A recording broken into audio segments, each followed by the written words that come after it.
My husband asked for a divorce the day after I told him I was pregnant with twins. What he didn't know was that my grandmother's trust fund had an ironclad clause for this exact situation. The pregnancy test showed two clear lines, confirming what I had suspected for weeks. At 36, after years of trying and two miscarriages, I was finally pregnant. I planned the perfect evening to tell Daniel. His favorite meal, candles, the whole works. His reaction wasn't what I expected. "This is unexpected," he said, his voice flat as he stared at the positive test I'd wrapped in a tiny box. Before we jump back in, tell us where you're tuning in from, and if this story touches you, make sure you're subscribed, because tomorrow I've saved something extra special for you. No excitement, no joy, just a strange, cold distance in his eyes I'd never seen before. I tried to mask my disappointment. "I know the timing isn't perfect with your new position at the firm, but we've wanted this for so long." I reached for his hand across our dining room table, but he pulled away, checking his watch. "I have some work to finish. We'll talk more tomorrow." He stood up, leaving his barely touched salmon on the plate. The front door closed behind him before I could say another word.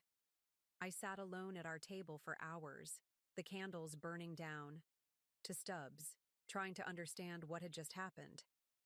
Daniel and I had been married for 8 years. We'd spent 3 of those years actively trying for a baby. This should have been our moment of triumph, of celebration. Instead, it felt like something had broken between us. My phone buzzed at 11:42 p.m. A text from Daniel. "Staying at the office tonight. Don't wait up." The next morning, I woke to an empty bed again. The house was silent, that peculiar kind of silence that feels heavy, pregnant with unspoken words. I made myself tea, unable to stomach anything else, and waited. Around 9 a.m., I heard his key in the lock. Daniel walked in looking immaculate in a fresh suit. He must have kept clothes at the office. His face was composed, emotionless, as he set his briefcase on the counter and poured himself coffee without looking at me. "I've been doing a lot of thinking," he began, his voice eerily calm. "This pregnancy, it's not what I want anymore." The mug slipped from my hand, shattering on the kitchen floor. "What are you talking about? We've been trying for years. You were the one who suggested fertility treatments." "That was before." He straightened his tie, still not meeting my eyes. "Before the partnership opportunity, before the future I see for myself now. I can't do this. A baby, the suburbs, the minivan life. That's not who I am anymore." I stared at him, this stranger in my kitchen wearing my husband's face. "So what are you saying exactly?" He finally looked at me, his blue eyes, cold and determined. "I want a divorce, Olivia. I've already spoken to a lawyer." The world tilted beneath me. I gripped the counter to steady myself. "You've spoken to a lawyer? When?" "It doesn't matter."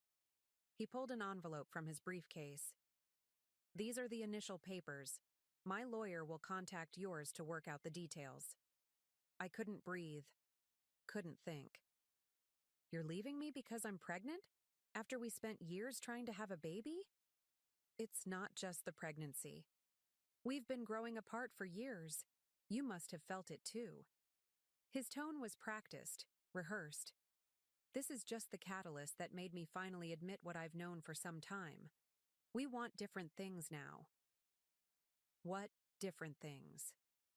"Last month you were talking about names for our future children." He had the decency to look away then. "People change, Olivia. I've changed." "What about our baby?" I whispered, my hand instinctively moving to my still flat stomach. "I'll provide financial support, of course. I'm not a monster." He checked his watch again, a new habit I was beginning to despise. "I have a meeting at 11. My lawyer's contact information is in the envelope. I'll be staying at the Madison Hotel until I find a place." And just like that, he was gone. Again. I slid to the floor, surrounded by shards of my broken mug, the envelope mocking me from the counter above. This couldn't be happening. Not now. Not when I was finally pregnant after years of heartbreak. I don't know how long I sat there, my mind replaying every moment of our relationship, searching for signs I might have missed. Daniel and I had met at a charity gala where I was working, as an event coordinator. He was already a rising star at his law firm, charming everyone in the room. When he focused those charms on me, I never stood a chance. Our courtship was a whirlwind. Dinners at exclusive restaurants, weekend getaways to vineyard estates, front row tickets to shows I could never have afforded on my salary. I fell hard, and fast for this man who seemed to have stepped out of a dream. When we married, I'd left my job at his suggestion. "My wife doesn't need to work," he'd said. "I want to take care of you." At the time, it felt romantic.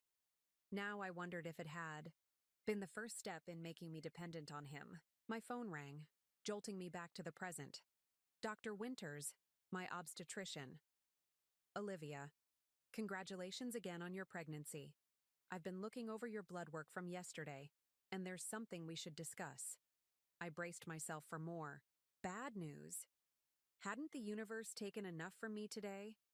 "Your HCG levels are significantly higher than expected for this stage of pregnancy," she continued. "I'd like you to come in for an ultrasound as soon as possible. It could be nothing, but I want to make sure everything's progressing as it should." 3 hours later, I lay on an examination table, still numb from Daniel's announcement, as Dr. Winters moved the ultrasound wand over my stomach. "Ah, there we go," she said, her voice warm with excitement. "That explains the elevated hormones. Olivia, you're having twins!" Twins. The word echoed in my hollow chest. 2 babies. 2 heartbeats flickering on the screen. 2 lives depending on me now. I don't know what to say. Tears spilled down my cheeks. Tears of joy, of fear, of overwhelming uncertainty. "It's a lot to take in," Dr. Winters said gently, handing me a tissue. "Is Daniel here with you today?" The question pierced through me. "No," I managed. "He's busy." Dr. Winters nodded, not pressing further. "Well, let's print some photos for you to take home. You're about 8 weeks along, and everything looks healthy so far." I left the clinic in a daze, clutching the ultrasound. Photos in my hand. Twins. I was carrying twins, and my husband wanted a divorce. The cruel irony wasn't lost on me. After years of trying to start our family, I was finally pregnant with not 1, but 2 babies. And Daniel was walking away. I sat in my car, unable to drive, unable to think straight. Who could I call? My parents had both passed away years ago. My sister lived across the country with her own family. Most of our friends were really Daniel's friends, colleagues from the firm and their spouses. People who would likely side with him when the news of our separation spread. There was really only one person I could think of. My grandmother's attorney, Margaret Blackwell. She had handled my inheritance when Grandma Eleanor died 5 years ago, a modest trust fund that Daniel had insisted we leave untouched, for emergencies. He'd never liked that the money was in my name alone, one of my grandmother's stipulations. "Never give a man complete control of your finances, Olivia," Grandma had told me shortly before she passed. "Even the good ones can change when money's involved." I'd dismissed her words as outdated thinking from a woman who'd lived through a different era. Now, I wondered if she'd somehow seen this coming. With trembling fingers, I dialed Margaret's number. "Olivia," she answered, her voice warm with recognition. "This is a pleasant surprise. How are you?" "Not well," I admitted, my voice breaking. "Daniel asked for a divorce this morning, right after I told him I'm pregnant." There was a moment of silence on the line. "I see," Margaret finally said, her tone shifting to something harder, more professional. "Are you somewhere safe? Can you come to my office?" "I'm in my car outside the doctor's office. I just found out I'm having twins." "Twins?" she repeated, and I heard the scratch of a pen on paper. Olivia, I need you to come see me immediately. There's something about your grandmother's trust that we need to discuss. Preparing and narrating this story took us a lot of time, so if you are enjoying it, subscribe to our channel. It means a lot to us. Now back to the story. The trust? What does that have to do with... Not over. The phone, she interrupted. Can you drive? Or should I send a car for you? I can drive. The strange urgency in her voice cut through my fog of shock. Good. I'll clear my afternoon. Be here at 2. As I navigated the familiar streets toward downtown, my mind raced with questions. What did my grandmother's trust fund have to do with Daniel's sudden decision to leave me? The fund wasn't particularly large, enough to provide a comfortable safety net, but certainly not life-changing money. Daniel earned more than that in 2 years at his firm. I parked in the visitor's lot of the imposing glass building where Margaret's law firm occupied the top 3 floors. In the elevator, I caught my reflection. Pale face, red-rimmed eyes, hair hastily pulled back. I looked nothing like the polished, confident woman who had always stood proudly beside Daniel at firm events. That woman felt like a stranger now. Margaret was waiting for me when the receptionist showed me into her office, a corner suite with views of the city skyline. She took one look at me and immediately came around her massive desk. "Oh, Olivia," she said, guiding me to a comfortable chair and pressing a glass of water into my hand. "I am so sorry about Daniel, but I have to say I'm not entirely surprised." I stared at her. "What do you mean? Did you know this would happen?" "Not specifically," she said, returning to her chair. "But your grandmother had concerns. That's why she structured your trust the way she did." Margaret opened a folder on her desk, putting on her reading glasses. "Eleanor came to me about a month before she passed away. She wanted to make some very specific adjustments to your trust fund." I sipped the water, trying to focus through my exhaustion. "What kind of adjustments?" Margaret looked up at me, her eyes sharp behind her glasses. "She added a marriage protection clause with a pregnancy contingency." "A what?" "In simple terms, if your spouse ever abandoned you during a pregnancy, the trust would immediately activate its secondary provisions." Margaret closed the folder. "Olivia, there's no delicate way to say this. Your grandmother suspected Daniel might leave you if things got difficult or if something more appealing came along." The water glass nearly slipped from my fingers. "That's ridiculous. Grandma loved Daniel. She told me how charming he was, how perfect for me." "She said those things to your face," Margaret corrected gently. "To me, she expressed different opinions. She saw something in him that concerned her, something beneath the charm and the perfect manners." I shook my head, unwilling to believe it. Even if she had doubts, how could she possibly have predicted this specific situation? That's impossible. Not predicted precisely, protected against. Margaret removed her glasses. Eleanor was a remarkable woman who understood people in ways that sometimes seemed uncanny. She'd seen similar situations play out with friends over the years. She wanted to make sure you were protected, just in case. Protected how? Margaret's expression shifted to something I couldn't quite read. Satisfaction, perhaps, or vindication. "That's what we need to discuss," she said, leaning forward. "Because as of this morning, when Daniel asked for a divorce while you're carrying his children, your grandmother's contingency plan has officially activated, and Daniel has no idea what's coming." I left Margaret's office with my head spinning, clutching a folder full of documents I could barely comprehend. The early evening air felt thick, oppressive, as I made my way to my car. My phone had been buzzing incessantly for the past hour, all messages from Daniel. "Where are you? We need to discuss the logistics of separation. My lawyer needs to know who's representing you. Are you ignoring me?" I silenced the phone and slipped it back into my purse. Let him wonder. Let him worry. For once, Daniel could wait for me. The hotel where he was staying was only 15 minutes from Margaret's office. I hadn't planned to go there, hadn't planned anything really.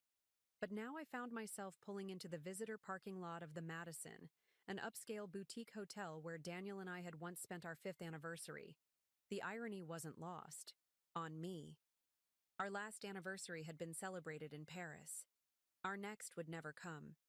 The elegant lobby was quiet at this hour, the afternoon lull before business travelers returned from their meetings.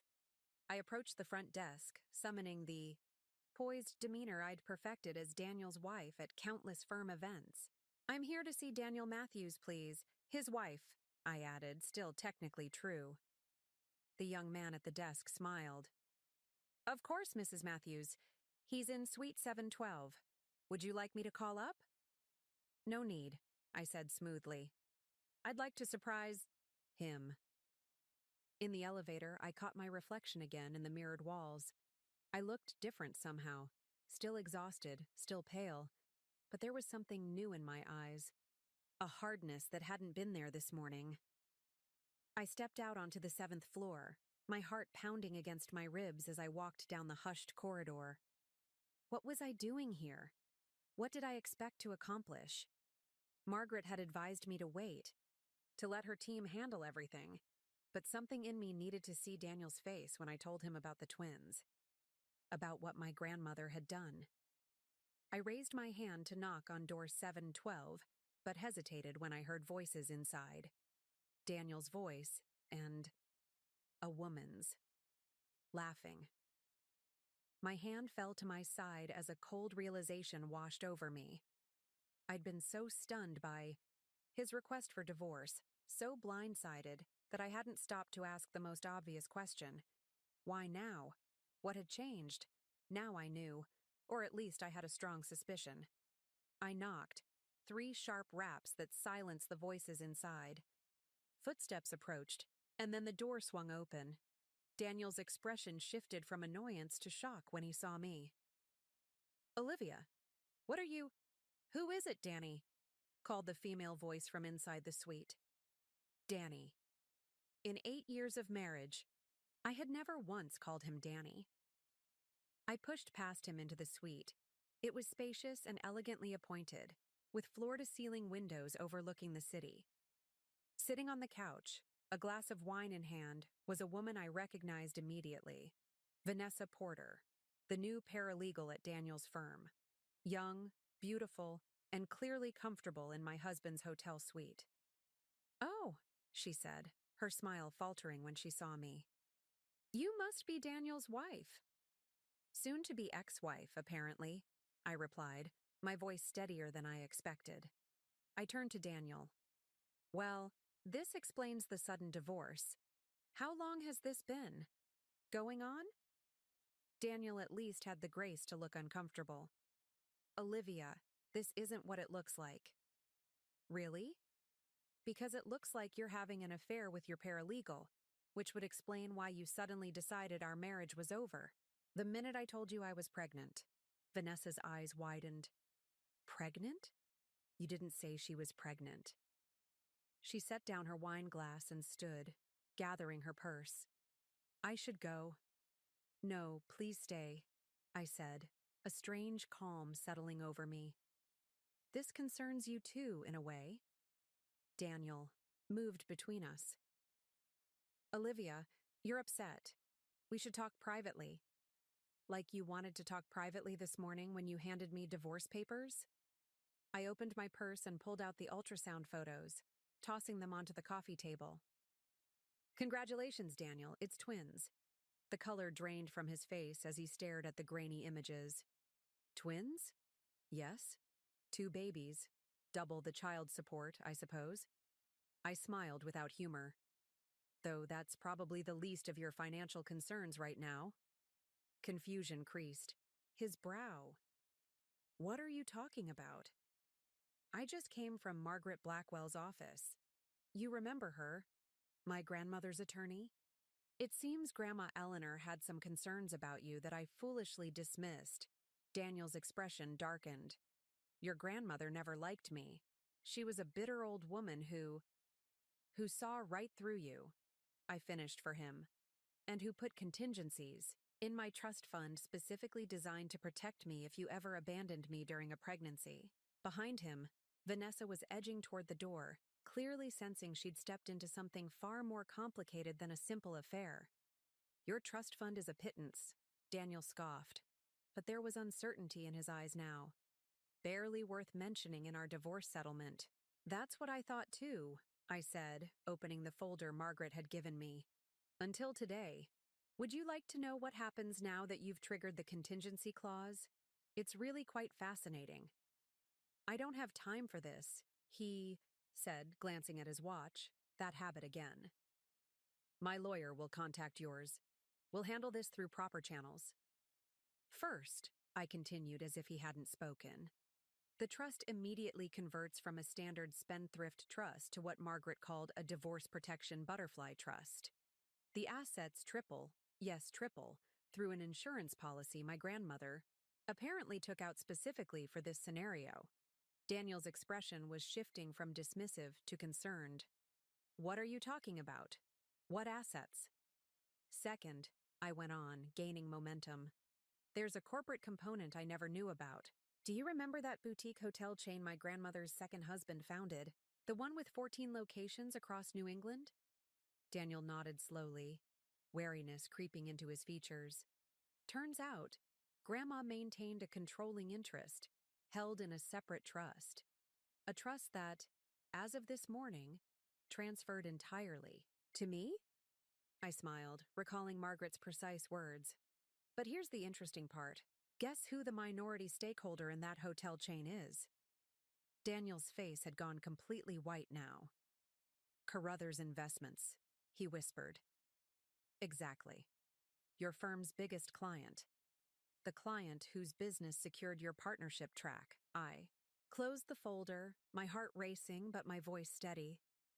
So, you see, Daniel, you've created quite a complicated situation for yourself. Your firm won't be pleased to learn that their rising star is now entangled in a messy divorce with the majority owner of their most important client's pet investment. The silence in the room was absolute. Even Vanessa had frozen by the door, her eyes wide as she looked between us. Daniel's shock was quickly morphing into anger. You're bluffing. There's no way your grandmother could have orchestrated something this elaborate. Eleanor Blackwell built and sold 3 companies before she was 50, I reminded him. She played the long game better than anyone. And apparently, she never trusted you. This is absurd, he snapped, running a hand through his perfectly styled hair. Even if what you're saying is true, which I doubt, you have no experience running companies or managing investments. That's true, I acknowledged. Fortunately, the trust includes a management team until I decide whether to sell or keep my interests. Either way, your firm's relationship with Carruthers is now dependent on how amicably this divorce proceeds. You can't do this, Daniel said, his voice rising. You can't use business leverage to extort better divorce terms. It's unethical, possibly illegal. I'm not extorting anything, I replied calmly.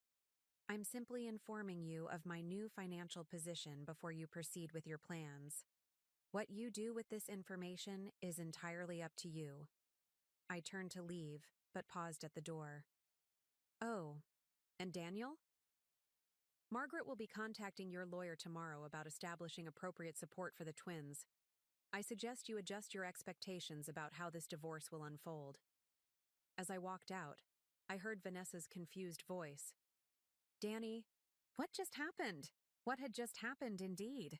I made it all the way to my car before the shaking started. Violent tremors that ran through my entire body as the full impact of the day washed over me. I was pregnant with twins. My marriage was over. And my grandmother, years after her death, had just handed me the power to determine exactly how this divorce would proceed.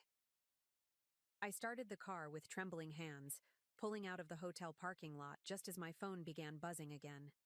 Daniel, no doubt, processing what I'd told him, perhaps calling to threaten or cajole or negotiate. I didn't answer. For the first time since I'd met Daniel Matthews, I held all the cards. and I intended to play them exactly as my grandmother would have wanted, with precision, with purpose, and without mercy for the man who thought he could discard me and his unborn children without consequences. As I drove through the darkening city toward the house that would soon be mine alone, one thought kept circling through my mind. Grandma Eleanor had seen this coming somehow.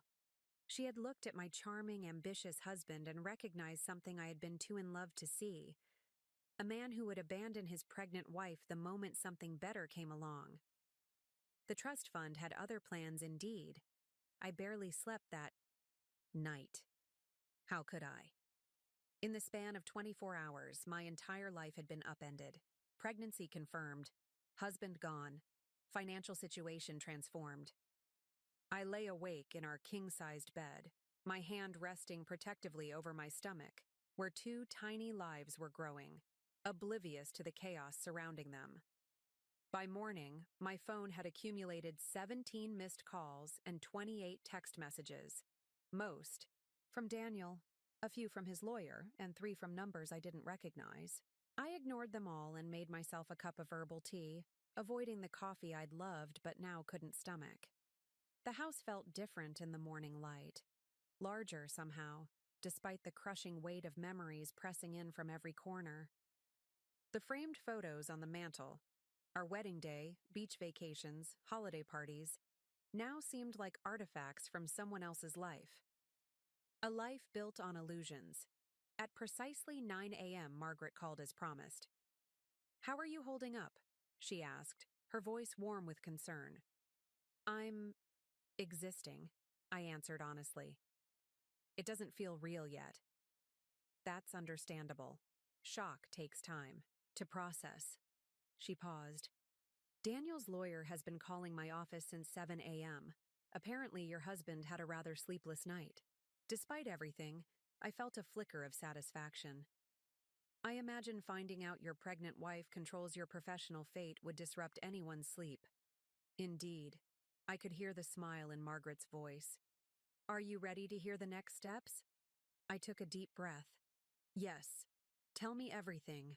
For the next half hour, Margaret outlined the full extent of my grandmother's contingency plan.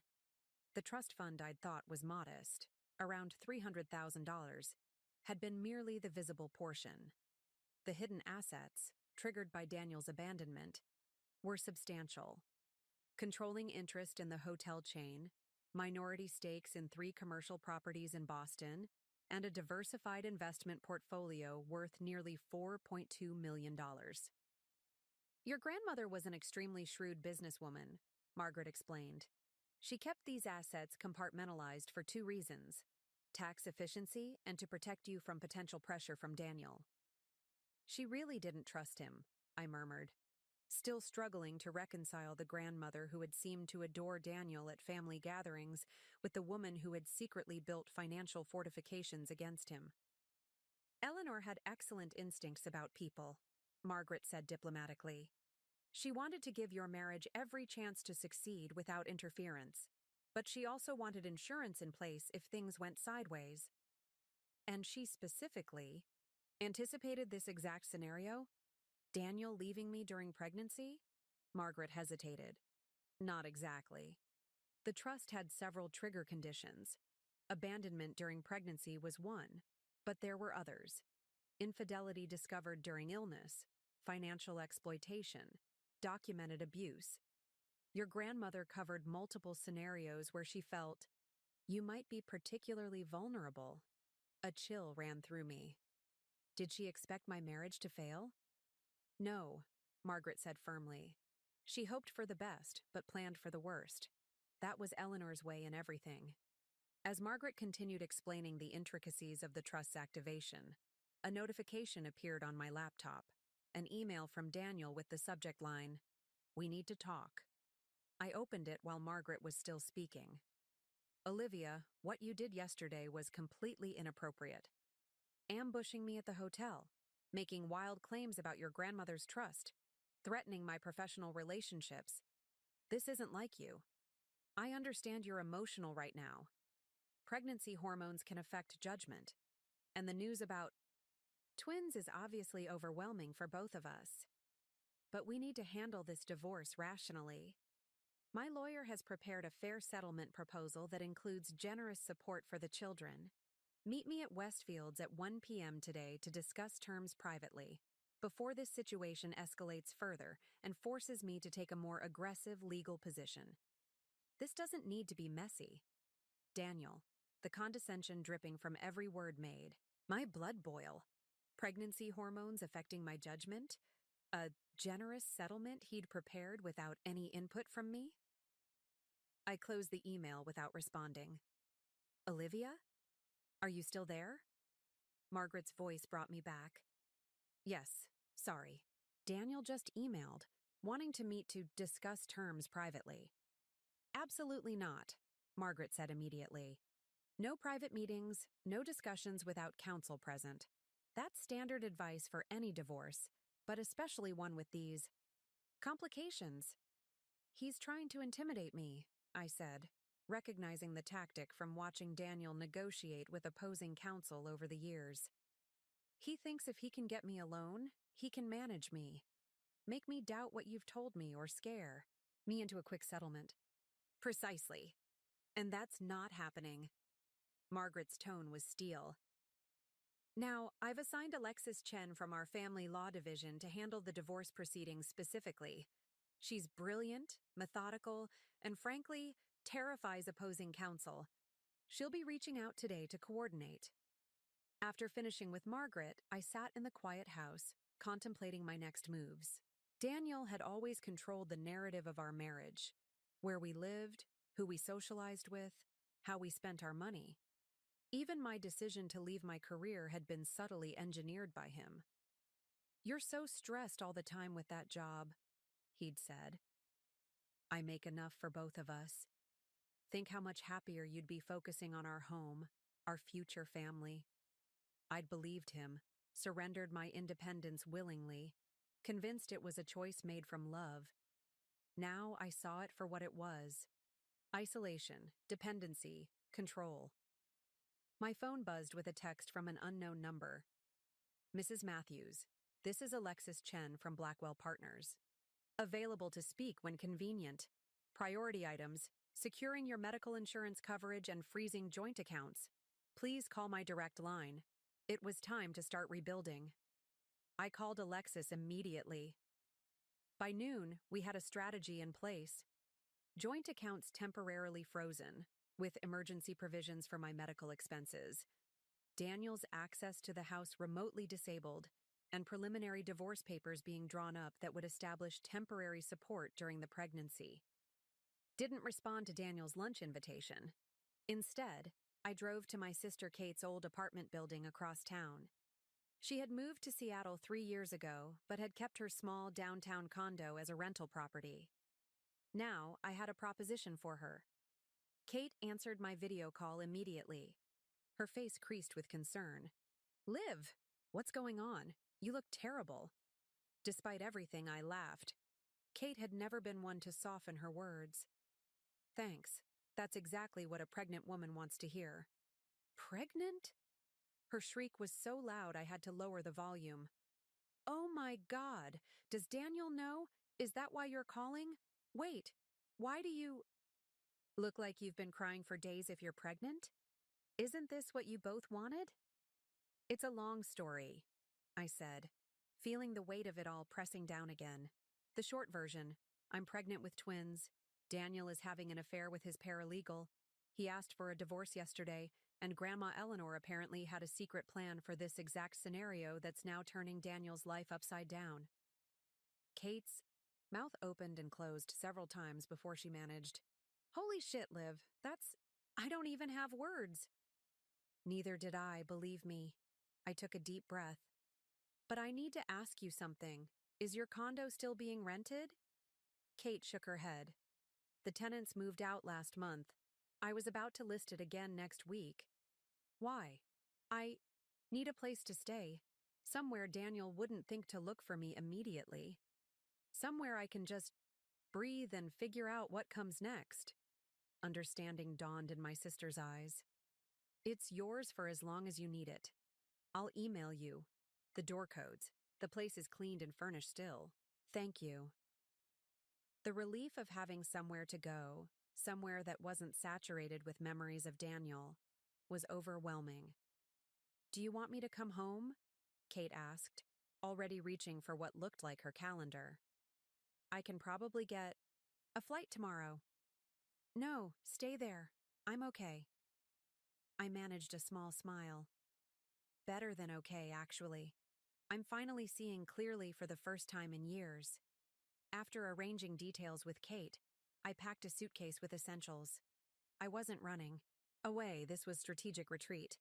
A chance to gather my strength away from the emotional minefield of the home Daniel and I had shared. As I was loading the suitcase into my car, my phone rang. Daniel again. This time, I answered. Where were you?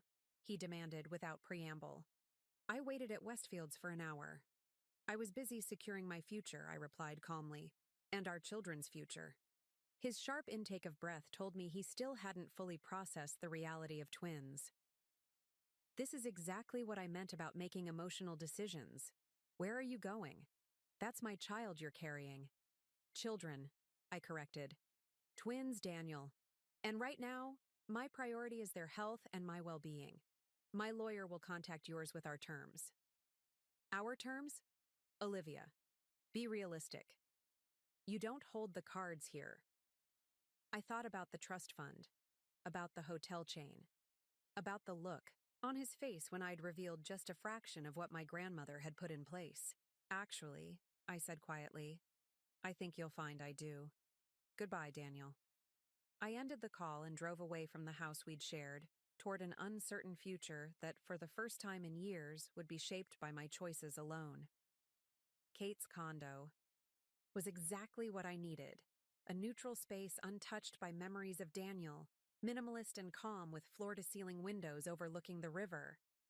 I spent the first evening just sitting on the balcony, watching the sunset paint the water gold and crimson, trying to reconcile the life I'd thought I had with the reality now unfolding. To truly understand how I ended up here, pregnant with twins, newly separated and wielding unexpected financial power, you need to know how Daniel and I began. 8 years earlier, I was 28 and building a promising career in event management for a high-end hotel group. I specialized in corporate retreats and executive functions, which meant I worked closely with the city's top law firms, investment banks, and consulting agencies. I was good at my job, organized, personable, detail-oriented, and I loved the independence my salary afforded me. The gala where I met Daniel was for a children's charity his firm supported. Carruthers Investments was the main sponsor, and as one of their most important legal partners, Daniel's firm had a prominent presence. I'd been coordinating with his assistant for weeks, arranging seating charts and managing special requests. I knew his name well before I met the man. I was checking the VIP table arrangements when he approached. Tall, immaculately dressed in a tailored tuxedo, with confident blue eyes and an easy smile that suggested he was accustomed to people doing exactly what he wanted. You must be Olivia Reynolds, he said, extending his hand. Marcus has been singing your praises for weeks. Apparently, you're the only event coordinator who's ever managed to accommodate Mr. Carruthers' impossible demands without breaking a sweat. I shook his hand, maintaining professional composure despite noticing how attractive he was. Mr. Matthews, everything is arranged as requested. Your firm's tables are near the stage, with Mr. Carruthers positioned for easy access to the exit. As specified. Daniel, please, he said, his smile warming. And I'm actually here about a personal request, not a professional one. Something in his gaze made my pulse quicken. Oh? I was hoping you might save me a dance later, unless that violates some professional code of conduct. It did, technically. My company preferred we maintain strict boundaries with clients. But something about the way he looked at me, like I was the only person in a room of hundreds, made me hesitate. I generally don't mix business with pleasure, Mr. Matthews. Daniel, he corrected again. And technically, your client is my assistant Marcus, not me. So perhaps this falls into a gray area? I couldn't help but smile at his persistence. I'll consider it. I'll take that as a promising start, he replied, his confidence never wavering. I'll find you after the speeches.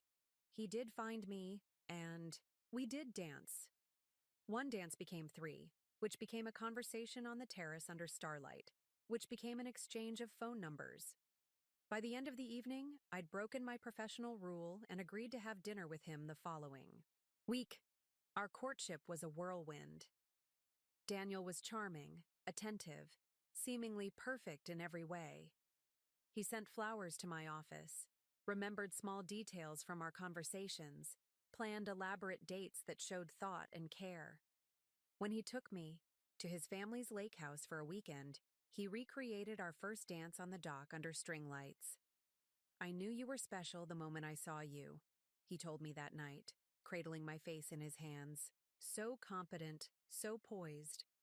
But with this fire in your eyes, I couldn't look away. I fell hard and fast. How could I not?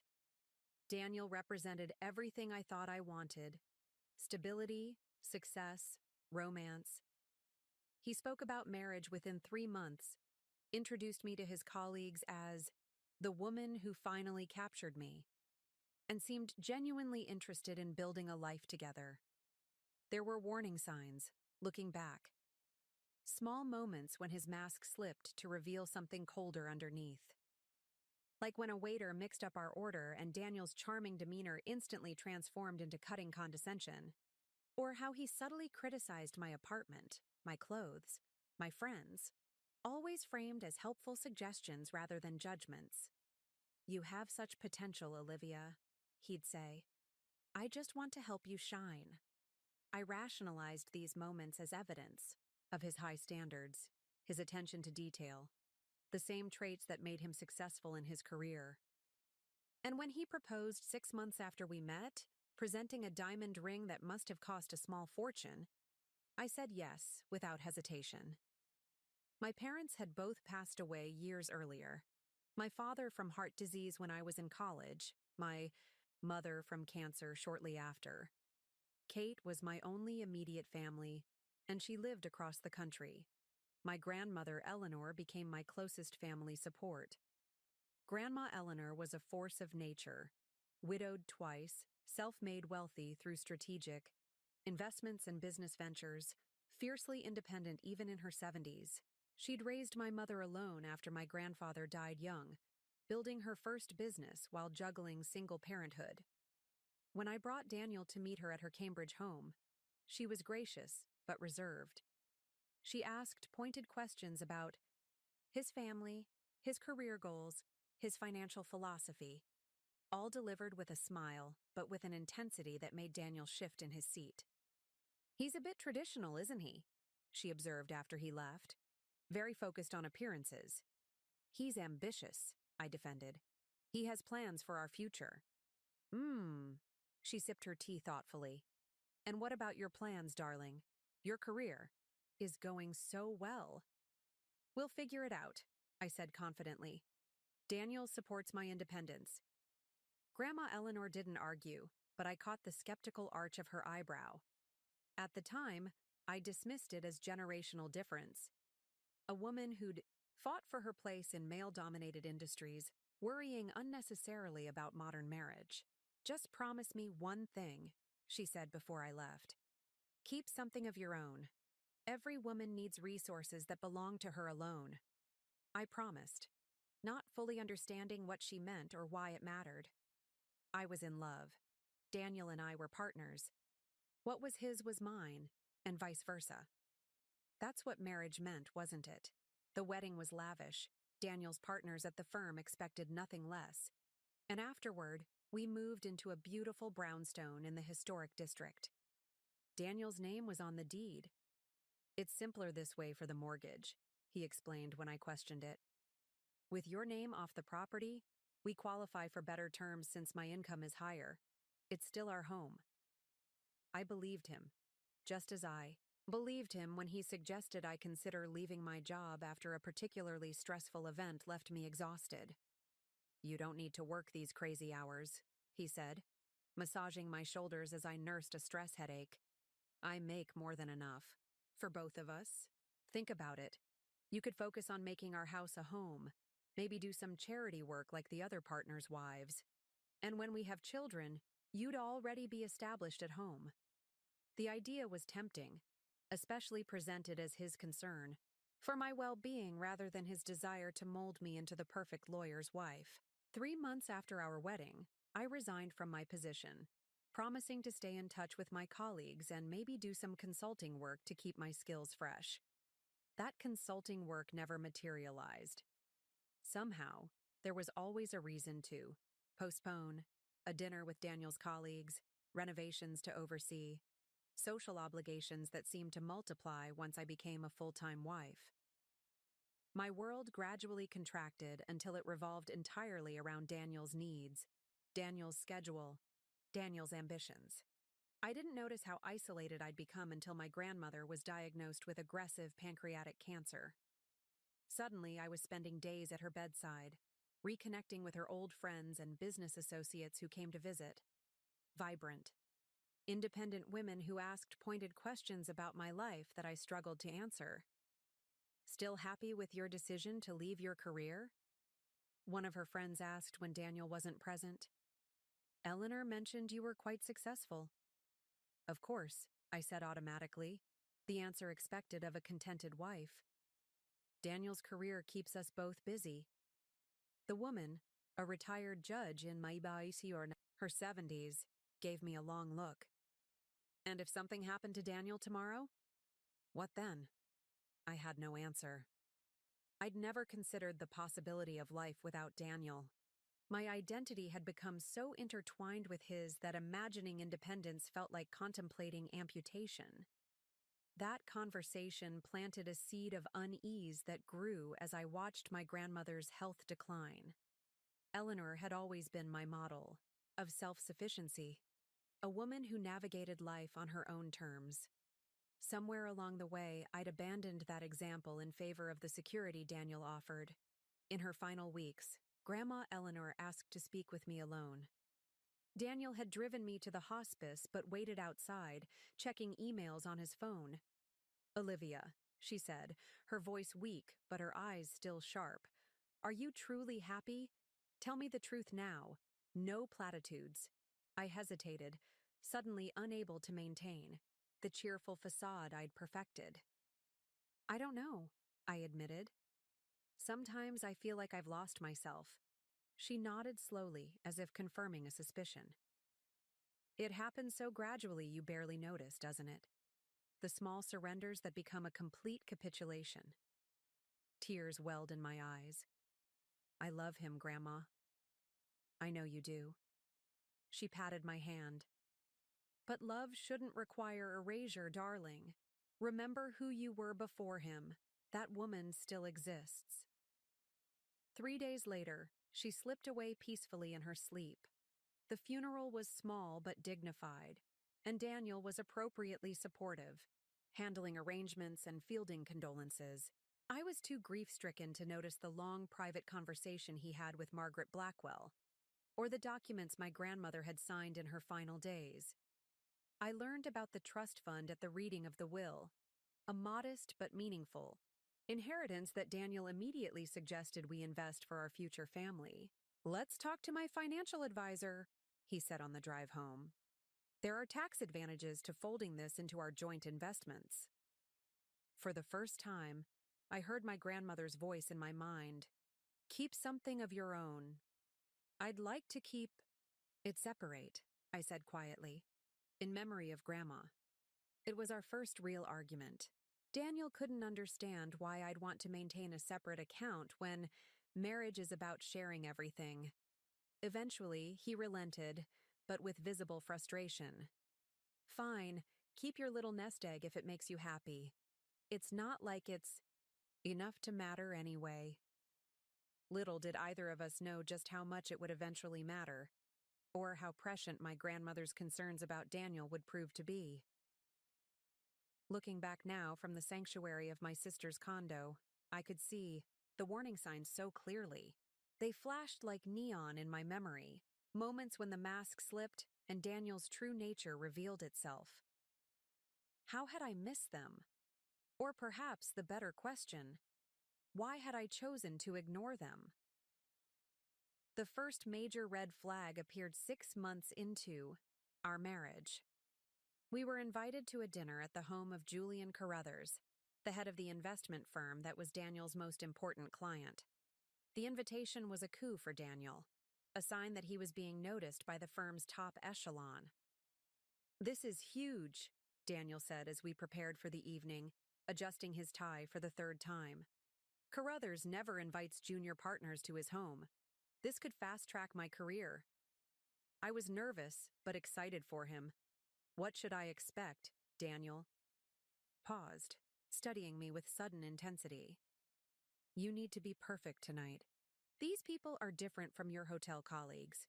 More sophisticated, more particular." That stung, but I nodded. "I'll follow your lead." "Wear the blue dress," he instructed. "The one from Saks. And the pearl earrings I bought you for Christmas. Nothing flashy. Conservative elegance is key with the Carruthers crowd." I complied, eager to support his big moment. As we drove to the Carruthers estate in the wealthy suburb of Brookline, Daniel drilled me on topics to avoid: politics, religion, anything controversial. And people to impress: Julian's wife, Marianne, his right-hand man, Thomas Beck. "And for God's sake," he added as we approached the imposing gates, "don't mention your event planning background. If anyone asks what you do, you're involved in charity work." "Why would I lie about my career?" I asked, genuinely confused. Daniel's knuckles whitened on the steering wheel. "Because we're not here as Olivia and Daniel tonight. We're here as a junior partner and his appropriate wife. This isn't about you." The evening started well. I stayed close to Daniel, smiled at the right moments, made appropriate small talk. Julian Carruthers was a surprisingly down-to-earth man in his 60s, with a dry wit and shrewd eyes that missed nothing. His wife Marianne was gracious but reserved, clearly accustomed to evaluating newcomers to their circle. During cocktails, I found myself briefly separated from Daniel when he was pulled into a conversation with some senior partners. Marianne approached me with a fresh glass of sparkling water. "Daniel seems very ambitious," she observed, watching him charm the group of older men. "How are you finding life as a law firm wife? It can be an adjustment." "It's been interesting," I replied carefully. "Different from my previous work rhythm." "Oh? What did you do before?" Her question seemed genuinely interested. Before I could consider Daniel's warning, I answered honestly. "I was an event manager for the Grandview Hotel Group. Corporate events, mostly," which is actually how Daniel and I met. Marianne's eyes lit up. "Really? We used Grandview for our foundation's gala last year. Wonderful team. Did you work with Sarah Hensley by any chance?" The conversation flowed easily after that. Sarah had been my mentor, and Marianne knew her well through charity work. We discovered several mutual connections, and soon we were discussing the challenges of coordinating large-scale fundraisers. "You know," Marianne said thoughtfully, "our foundation is looking for someone with exactly your experience to help reorganize our annual giving program. It's part-time, perfect for someone who wants to maintain professional skills while supporting a spouse's career. Would you be interested?" My heart leapt at the opportunity. "I'd love to discuss it further." "Wonderful. I'll have my assistant contact you next week." I was still glowing from this interaction when Daniel appeared at my side, his hand gripping my elbow a bit too firmly. "I see you've met my wife," he said to Marianne, his smile not quite reaching his eyes. "Indeed. And what a find she is," Marianne replied. "Did you know you married one of the best event planners in the city? We used her team for our foundation gala." Daniel's expression froze for a microsecond before he recovered. "Olivia was certainly excellent at her job. We're just thankful. She's now able to focus on our home life."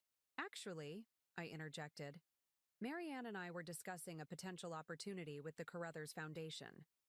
The drive home was arctic. As soon as we were in the car, Daniel exploded. "What the hell were you thinking?" I specifically asked. "You not to mention your hotel job, and instead you're networking for employment? At the most important dinner of my career?" Marianne brought it up, I defended. And it went well. She was impressed. "I don't care if she was impressed with you," Daniel snapped. "My career depends on these people's perceptions. Do you think Julian Carruthers wants his top legal counsel to have a wife working for his charity like some desperate social climber?"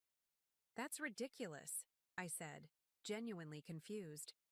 "Why would my professional capabilities reflect poorly on you?" "Because it suggests I can't provide for my family," Daniel hissed. "It makes me look weak." I stared at him, suddenly seeing something I hadn't before. A deep insecurity beneath his confident exterior, a fragility to his ego that required constant support. "Daniel, no one thinks that way anymore." Marianne seemed to value professional women. "Drop it," he interrupted. "You're not taking that position. End of discussion." I didn't drop it. The next day, I called Sarah, my old mentor, to ask about the Carruthers Foundation. She confirmed it was a prestigious organization and that working with Marianne would be an excellent opportunity. When Marianne's assistant called to schedule a meeting, I agreed without consulting Daniel. It was only part-time, I reasoned. A way to keep my skills sharp while still being the supportive wife he wanted. The morning of the meeting, Daniel discovered my plans when he overheard me confirming the appointment. "Cancel it," he demanded, his voice deadly quiet. "No," I replied, surprising myself with my firmness. "This is important to me." What followed was our worst fight to date. Daniel didn't raise his voice, that wasn't his style, but his words were cutting, designed to make me doubt myself. "You're being selfish," he said. "After everything I've done to give you this life, you can't make this one sacrifice? Do you know how it will look if a junior partner's wife takes a charity job with our biggest client? Like she's skilled and valued?" I countered. His expression darkened. "Like she doesn't trust her husband to provide. Like she's hedging her bets. That's not what this is about, isn't it?" He moved closer, his voice softening to that persuasive tone he used in negotiations. "Olivia, we talked about this. You agreed that focusing on our home would be best, especially when we start our family. Do you really want to compromise that plan for some vanity project?" I hesitated, his words finding their target. We had been trying for a baby for several months without success. The fertility specialist had mentioned stress as a possible factor. "I just want something of my own," I said finally, echoing my grandmother's words. Daniel's expression shifted to one of hurt disappointment. "I thought I was enough for you. I thought our life together was enough." The guilt was immediate and overwhelming. How could I hurt him like this when he'd given me everything? A beautiful home, financial security, status in a world I'd only glimpsed before meeting him. I canceled the meeting with Marianne. When her assistant asked why, I mumbled something about family priorities. The woman's pause spoke volumes. "I understand," she said finally. "Marianne will be disappointed. She thought you had remarkable potential." That night, Daniel brought home flowers and my favorite chocolates. "I'm proud of you," he said, kissing my forehead. This was the right decision for us. Us. Always us. Never me. It was the first of many. Similar incidents. Anytime I showed interest in resuming my career, reconnecting with former colleagues, or developing independent interests, Daniel found a way to redirect me. Sometimes through guilt, sometimes through charm, occasionally through carefully rationed displeasure that made me desperate to regain his approval. Another significant warning appeared during our second year of marriage, when we attended a dinner party hosted by one of Daniel's colleagues. The wife of a senior partner pulled me aside during the evening. How are you really doing, Olivia? She asked, her voice lowered. You seem different lately. I didn't know Sandra well, but something in her concerned expression broke through my practiced smile. I'm fine, just a little tired. She glanced across the room where Daniel was holding court, then back to me. I recognize the signs, you know. I've been where you are. What do you mean? The isolation, the subtle control, the way you check his expression before you speak. She squeezed my arm gently. Harold was the same way when we first married. It took me years to reclaim myself. I pulled away, uncomfortable with her assessment. Daniel and I are fine. He's just ambitious. Of course, she said, backing off immediately. But if you ever need to talk, well, some of us have formed a little lunch group. Partners' wives who maintain our own identities. You'd be welcome. Anytime. I never took her up on the offer. Instead, I reported the conversation to Daniel on the drive home, expecting him to laugh it off. He didn't laugh. His face darkened with anger. Sandra Mitchell is a bitter, frustrated woman whose husband is considering divorce. She's poisonous, and I don't want you spending time with her. She seemed concerned, not bitter, I ventured. She's trying to cause problems in happy marriages because her own is failing, Daniel said dismissively. Promise me you'll keep your distance, I promised, adding Sandra to the growing list of people I avoided to keep peace in my marriage. Former colleagues, old friends whose lifestyles Daniel deemed immature or unprofessional. Even Kate, during a period when Daniel felt her progressive politics might damage his standing at the conservative firm. My world contracted further, until virtually all my social connections were through Daniel. His colleagues, his approved friends, his preferred social circle. The irony wasn't lost on me now, as I sat in Kate's condo, that my sister was the first person I'd reached out to when my marriage collapsed.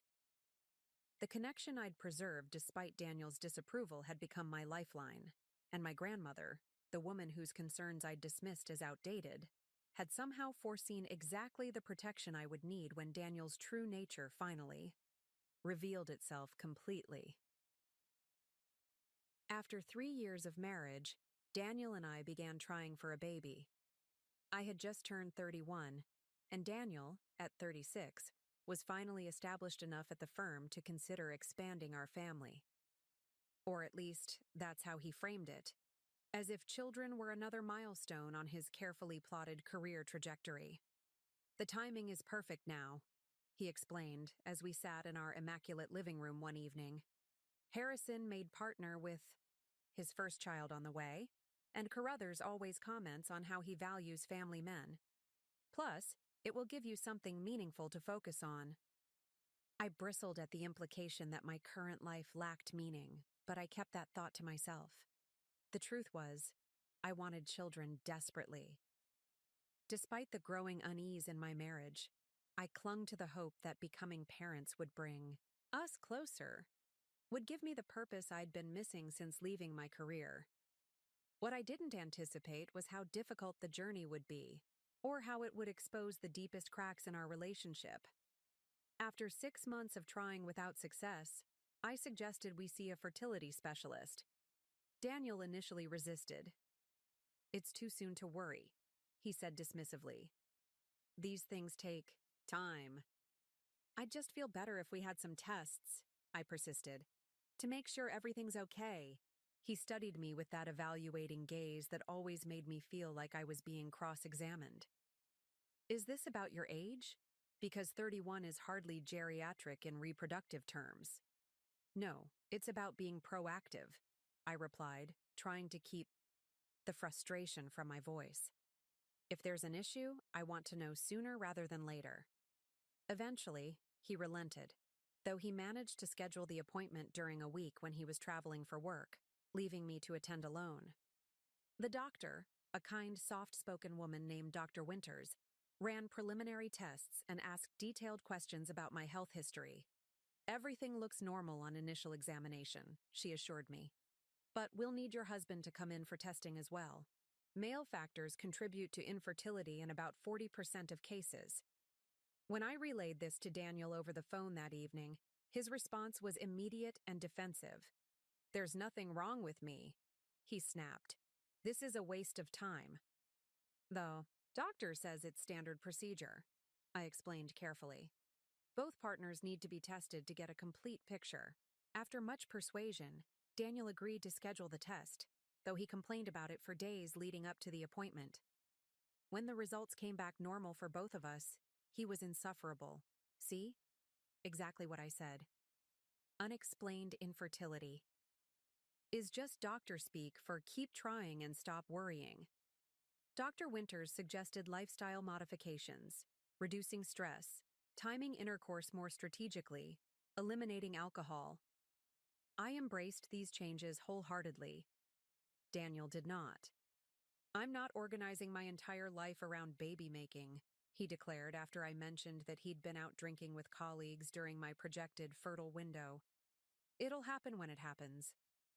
Yet despite his apparent nonchalance, I noticed Daniel growing increasingly frustrated with each passing month. Sex became mechanical, scheduled, devoid of intimacy. He would check his watch before and after, as if our most private moments were just another appointment in his calendar. After a year of trying, Dr. Winters suggested we consider assisted reproductive technologies. "Given your test results and the duration you've been trying, IUI or possibly IVF might be appropriate next steps." This time, Daniel attended the appointment with me. He sat rigidly in his chair, asking pointed questions about success rates and costs. I could see the calculations running behind his eyes, weighing the financial investment against the potential return. "We'll try IUI first," he decided afterward, as if the choice were his alone to make. "It's less expensive and less invasive. If that doesn't work after 3 cycles, then we can discuss IVF." The clinical approach to creating our family broke something in me. This wasn't how I'd imagined my path to motherhood.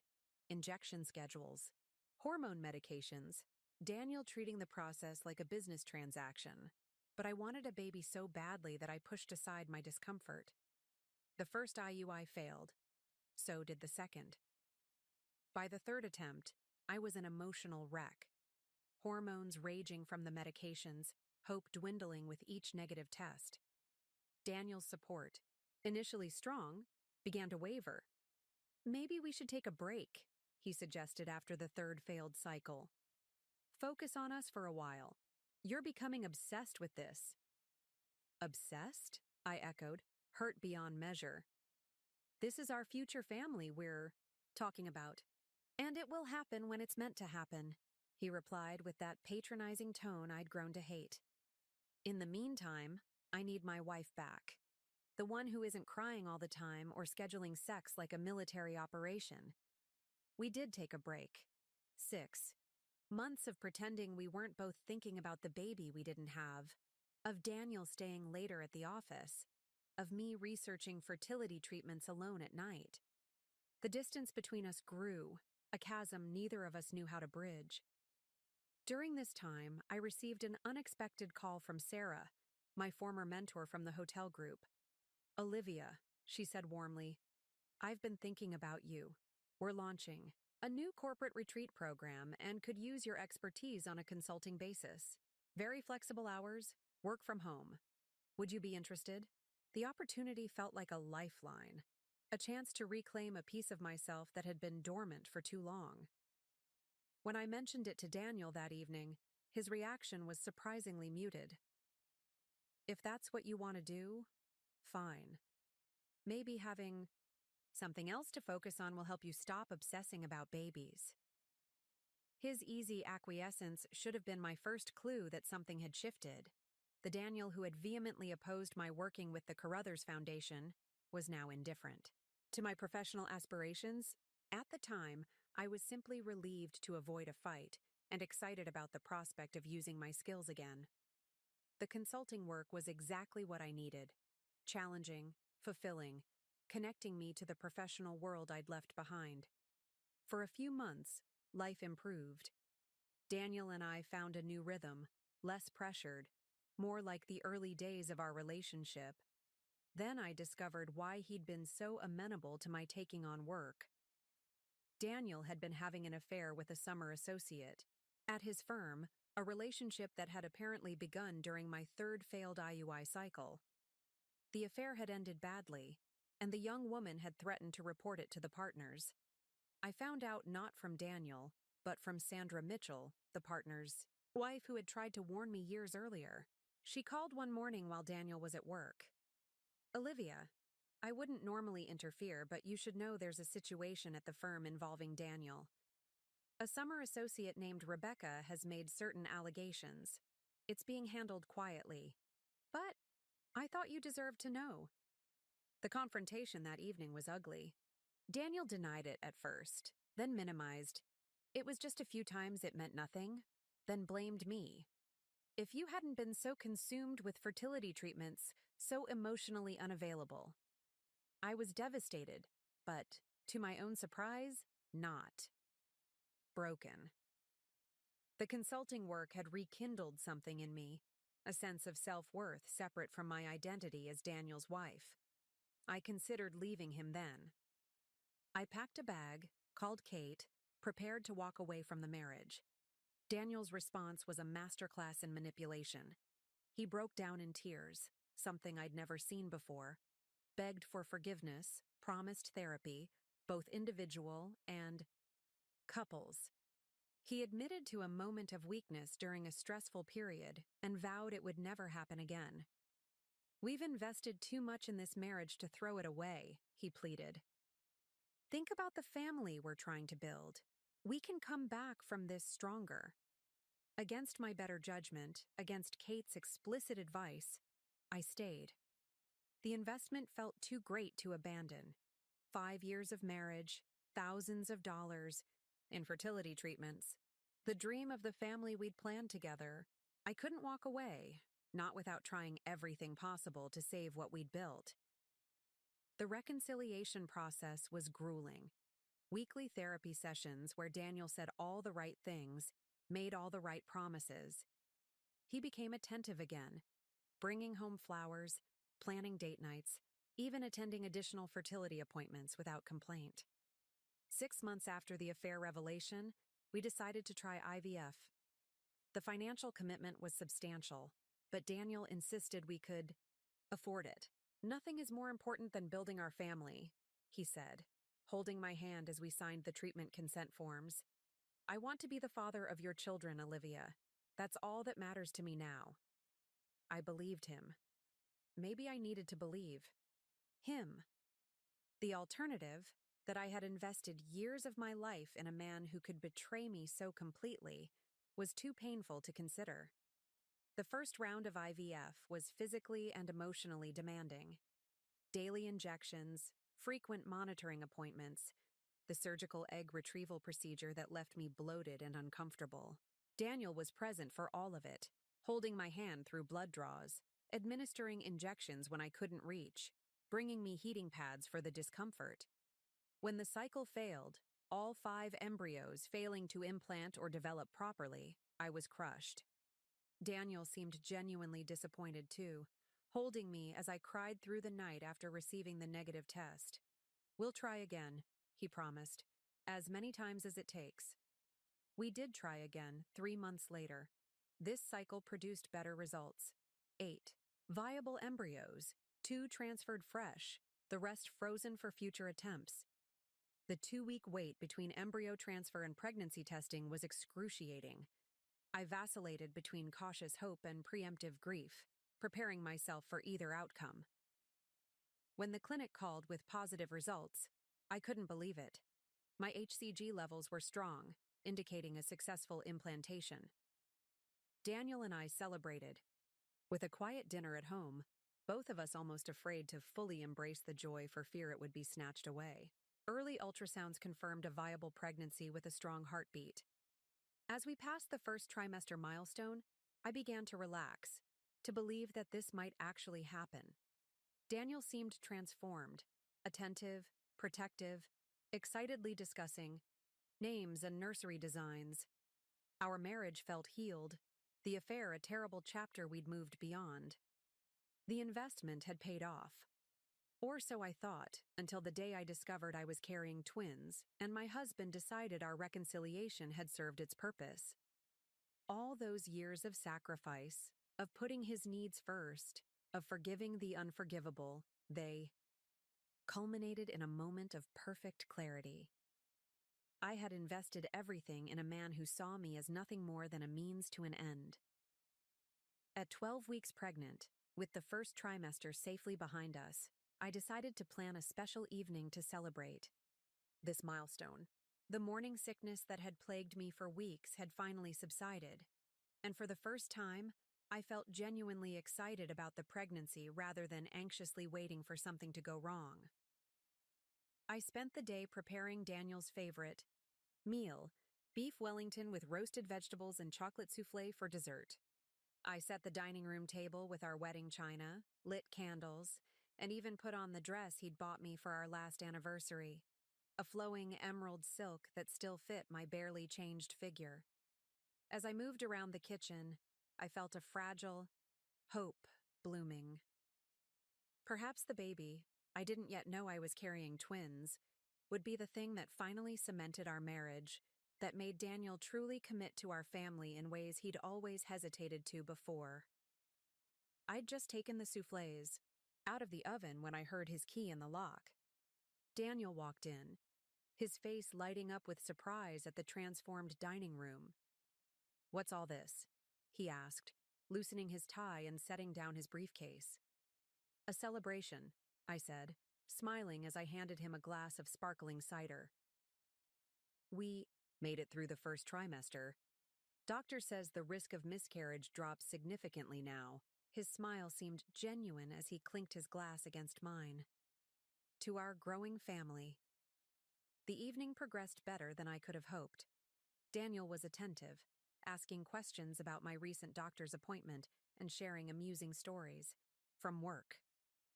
For the first time in months, maybe years, I felt like we were truly connecting, sharing this precious milestone as equal partners. After dessert, as we lingered at the table, Daniel reached across and took my hand. "I have news too," he said, his eyes bright with excitement.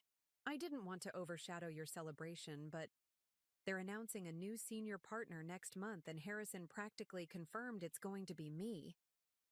My heart swelled with genuine happiness for him. Daniel had been working toward partnership for our entire marriage. "That's wonderful. When will it be official?" "After the quarterly partners meeting," he said, squeezing my hand. "But it's already been decided. The youngest senior partner in the firm's history." "We should celebrate properly this weekend," I suggested. "Dinner. At Marcel's, perhaps? We could invite some of the partners and their wives." A strange expression flickered across his face. "Actually, I've been meaning to talk to you about something related to that." I waited, still smiling, completely unprepared for what came next. "With the partnership and the baby both happening, I've been thinking about our living situation," he began, his tone shifting to something more measured, more careful. "This house is fine for now, but it's not really suitable for where my career is heading." "We could look for something larger," I offered. "Maybe in Wellesley? Those colonial homes you've always admired?" "That's not exactly what I had in mind." He withdrew his hand from mine. "The thing is, Olivia, senior partners at the firm have a certain image to maintain, a certain lifestyle that's expected." I nodded, still not understanding where this was going. "Harrison mentioned that Julian Carruthers has been asking about you. Apparently, Marianne still remembers your background in event planning." An uneasy feeling crept up my spine. "What does that have to do with our living situation?" Daniel's expression hardened almost imperceptibly. "The partners' wives are expected to be active in the firm's social and philanthropic initiatives, especially the Carruthers Foundation events. It's part of the package." "I'm pregnant, Daniel. I'll hardly be planning galas with a newborn." "That's exactly my point." He stood up, moving to refill his glass with water. "I've been thinking about this a lot, and I believe we need to consider hiring help once the baby arrives.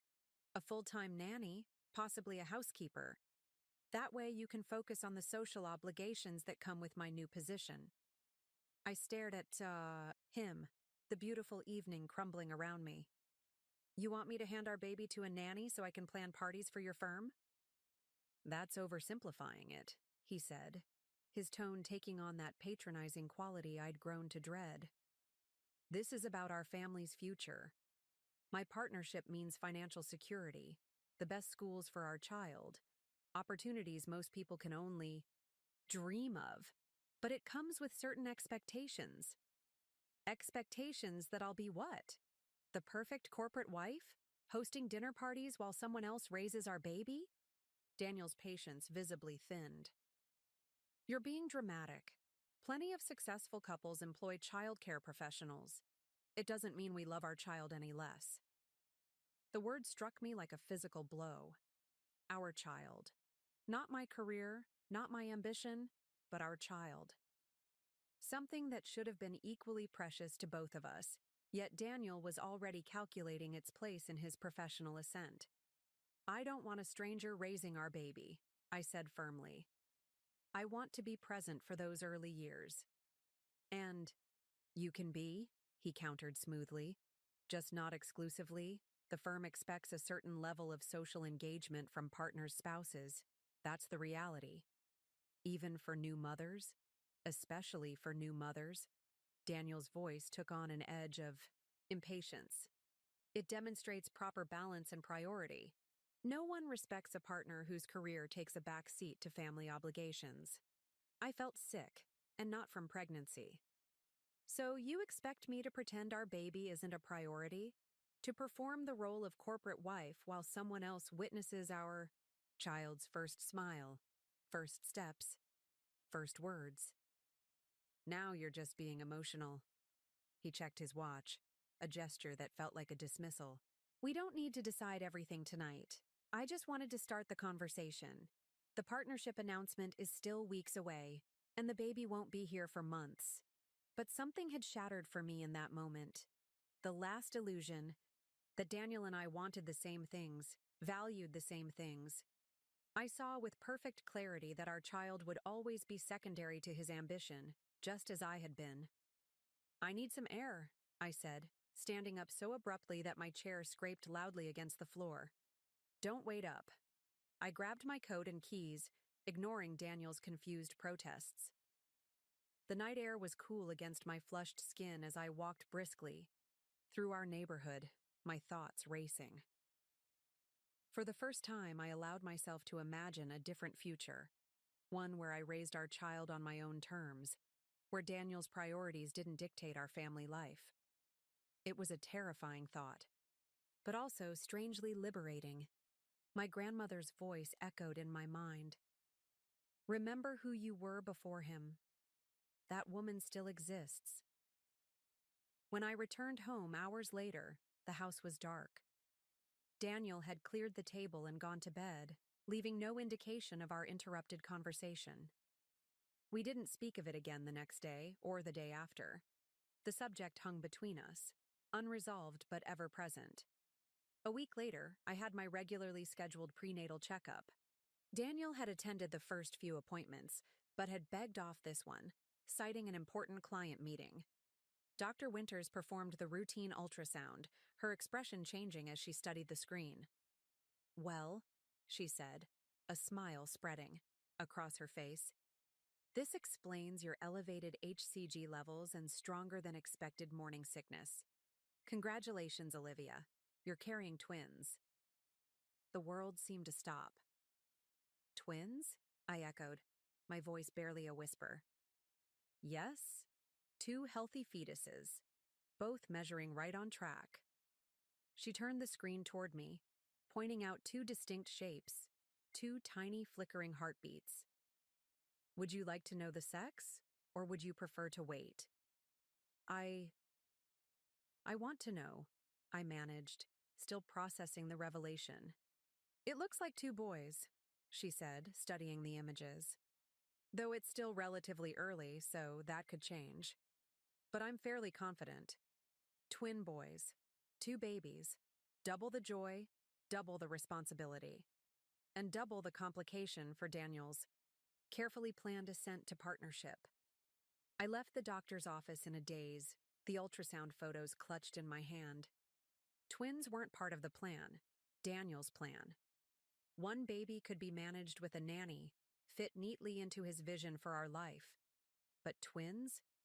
Two babies needing attention, care, love? I drove home in silence. No radio, no phone calls, just the steady rhythm of my thoughts. How would Daniel react? Would this change his expectations? Would he see that family needed to come first, at least during these early years? The house was empty when I arrived. Daniel had texted that he would be late. Another dinner with clients. I sat at the kitchen island, staring at the ultrasound photos, trying to imagine Daniel's reaction when I told him. Best case scenario. He would be surprised but excited, would recognize that twins changed the equation, would adjust his expectations for my role as a partner's wife. Worst case scenario. He would see this as an even greater complication, would double down on his insistence on full-time help, would expect me to compartmentalize motherhood even more thoroughly. As the hours passed and evening deepened into night, my anxiety grew. I tried calling Daniel, but the call went straight to voicemail. I texted but received no reply. By midnight, I was pacing the living room, my imagination conjuring increasingly worrying scenarios. Had there been an accident? Was he working incredibly late?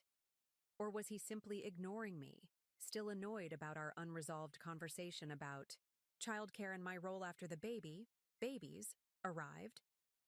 At 1:17 a.m., I heard his key in the lock.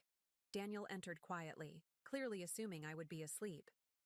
When he saw me standing in the darkened living room, he startled. "Olivia, what are you doing up? It's not good for the baby to miss sleep." The concern would have seemed genuine if not for the faint scent of perfume that clung to his clothes, a fragrance I didn't recognize, if not for the slight smudge of lipstick on his collar, barely visible but unmistakable under the hallway light. In that moment, everything crystallized. The late nights, the missed calls, the sudden insistence that I resume a social role that would keep me busy, distracted, away from home for long stretches. History was repeating itself, but this time I was pregnant. With twins. "I had my appointment today," I said, my voice strangely calm despite the storm raging inside me. "Dr. Winters did an ultrasound." Daniel set down his briefcase, loosening his tie with practiced ease. "Everything okay?" "It's twins," I said, watching his face carefully. "Two boys." His expression froze, a series of emotions flickering across his features too quickly to identify. Shock, certainly, concern, calculation, and something else. Something that looked terrifyingly like resentment.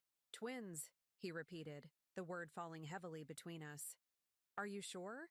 I handed him the ultrasound photos. 2 heartbeats, 2 babies, due in 6 months. Daniel stared at the images, his brow furrowed. Then he looked up at me, his expression now carefully composed into something resembling enthusiasm. "Well, this is unexpected, but we'll figure it out. The perfume, the lipstick, the late nights, the insistence on nannies and my return to social obligations. All the pieces fell into perfect, horrible alignment. And in that moment, I knew with absolute certainty that when I told Daniel I was pregnant with twins, I had inadvertently triggered the event that would ultimately end our marriage. The week after discovering I was carrying twins, and the evidence of Daniel's likely new affair, was surreal. We existed in a strange limbo, going through the motions of normal life while a seismic shift rumbled beneath the surface of our marriage. Daniel was suddenly attentive again, arriving home at reasonable hours, asking about my prenatal vitamins, even suggesting we start looking at nursery designs. But there was a mechanical quality to his concern, as if he were playing a role he no longer believed in. I said nothing about the perfume, the lipstick, the late-night return. I simply watched and waited, gathering my strength for what I knew was coming. The truth arrived on a rainy Tuesday morning, delivered not by Daniel, but by a text message from a number I didn't recognize. "You should know your husband has been seeing Vanessa Porter from his office for at least 3 months. I'm sorry to be the one to tell you, but as someone who's been in your position, I couldn't stay silent knowing you're pregnant. Take care of yourself and your baby." The message was unsigned, but I had my suspicions about the sender. Perhaps Sandra Mitchell, who had tried to warn me years ago. Or possibly another associate's wife who had witnessed something she couldn't ignore. I sat at the kitchen counter, staring at my phone until the screen went dark. Vanessa Porter. The new paralegal Daniel had mentioned several times, always in professional contexts. Young, brilliant, recently graduated from Harvard Law. I'd met her briefly at the firm's holiday party 6 months earlier. Oh, striking woman with confident eyes and an incisive mind that Daniel had praised effusively. I should have felt devastated, but instead, I felt oddly calm. This betrayal was almost a relief, confirmation that I wasn't imagining things, wasn't being hormonal or paranoid. I forwarded the text to Daniel without comment. Then I called Margaret Blackwell. "I need to know my options," I said when she answered, not bothering with pleasantries. "Daniel is having another affair. I'm 12 weeks pregnant with twins. I want out." Margaret's response was immediate and businesslike. "Come to my office at 2. Bring any financial documents you can access easily, but don't do anything that might alert him that you're preparing to leave." I spent the morning in a strange, calm state of efficiency.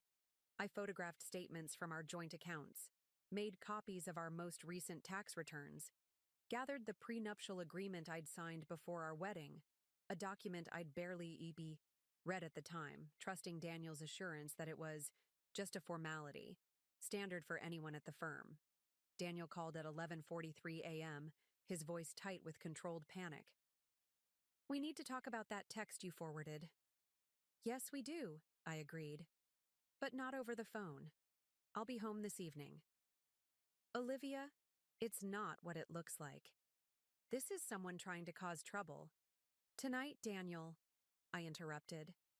"I have an appointment this afternoon." "What appointment? Is it about the babies? I should be there." The concern in his voice almost sounded genuine. "Almost. It's not medical," I said. "We'll talk tonight." I arrived at Margaret's office precisely at 2, a folder of documents in hand and a determined set to my jaw that made her smile approvingly when she saw me. "There she is," Margaret said. I was wondering when Eleanor's granddaughter would finally show up. For the next 3 hours, Margaret and her associate Alexis Chen walked me through my options. The prenuptial agreement was indeed standard for lawyers at Daniel's firm, designed to protect the firm's interests as much as Daniel's. But it contained several vulnerabilities, particularly regarding children. The prenup was executed before Daniel made junior partner, Alexis explained. It doesn't account for his current compensation structure, which includes significant equity in the firm. More importantly, it contains no specific provisions for child support or custody arrangements. "That matters because," I prompted. "Because it gives us room to negotiate," Margaret interjected. "Family courts prioritize the welfare of children above prenuptial agreements. With twins on the way and evidence of Daniel's infidelity during your pregnancy, we have leverage." Alexis nodded in agreement. "Especially given his impending promotion to senior partner. Courts take into account potential future earnings when establishing support, not just current income." I listened carefully, taking notes, asking questions about timelines and logistics. We were deep in discussion about temporary living arrangements when Margaret's assistant knocked and entered. "I'm sorry to interrupt, but there's something you should see." She handed Margaret a tablet with a news site displayed. Margaret scanned the screen, her eyebrows rising. "Well, this is interesting timing." She passed the tablet to me. The headline read, Carruthers Investments announces major expansion into luxury hospitality sector. The article detailed how Julian Carruthers was significantly increasing his company's stake in a boutique hotel chain, the very chain my grandmother had controlled interest in, now part of my trust. This can't be a coincidence, I said, looking up at Margaret. Daniel must have known about this. The timing. Margaret was already typing rapidly on her computer. I need to make some calls. This changes things. She looked up at me, her expression serious. Olivia, I think it's time we discussed your grandmother's contingency plan in more detail. For the next hour, Margaret revealed the full extent of Eleanor's provisions. Not just the financial protections I'd already learned about, but the specific triggers that would activate them. Marriage dissolution during pregnancy was just one of several conditions Eleanor had anticipated. Your grandmother was extraordinarily thorough, Margaret explained. She created a legal structure that would remain dormant unless certain specific events occurred. Events that would indicate you were particularly vulnerable and in need of protection. Like my husband asking for a divorce while I'm pregnant, I said slowly. Exactly. Though technically he hasn't asked yet. But based on his pattern of behavior and this new development with Carruthers Investments, I believe he's planning to. Possibly very soon. The realization hit me with stunning clarity. He's going to wait until after the partnership announcement. He wants to secure his position at the firm before ending our marriage. Alexis nodded. That would be the strategic move. Once he's officially made senior partner, his position is more secure. But he doesn't know about the trust conditions, I said. About what happens if he leaves me during the pregnancy. No, Margaret confirmed. That was intentional on Eleanor's part. She believed that foreknowledge would only lead to manipulation. I sat back in my chair processing everything. So what do we do now? Margaret's smile was thin but determined. We wait. We let Daniel show his hand. The moment he formally asks for a divorce or takes any substantive step toward dissolution of the marriage while you're pregnant, the contingency plan activates automatically. And then, Olivia, you'll be in a position of strength few women in your situation ever experience. I returned home that evening prepared for a confrontation about the text message, about Vanessa Porter, about the lies and betrayal. Instead, I found an empty house and a brief note on the counter. Emergency client situation. Had to fly to Chicago. Back tomorrow. We'll talk then. The coward's way out. Another night to formulate his denial, to craft his defense, to strategize his approach. Typical Daniel. Always calculating. Always managing the narrative.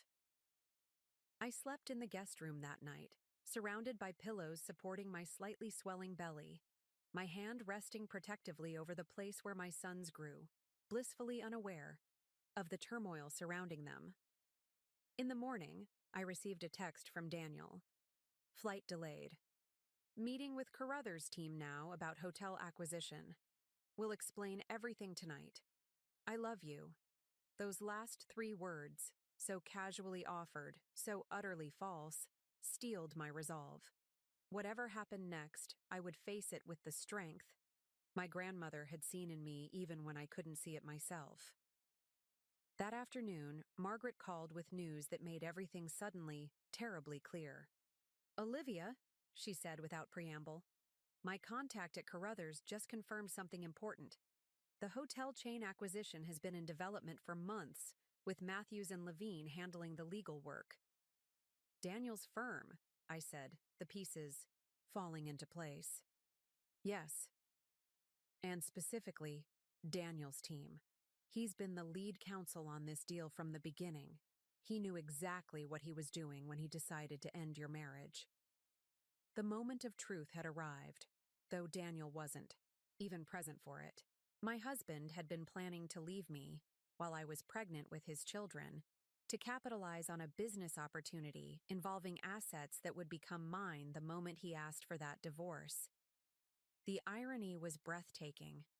The man who prided Himself, on seeing 10 moves ahead, had missed the most important piece on the board. "What happens now?" I asked, a strange calm settling over me.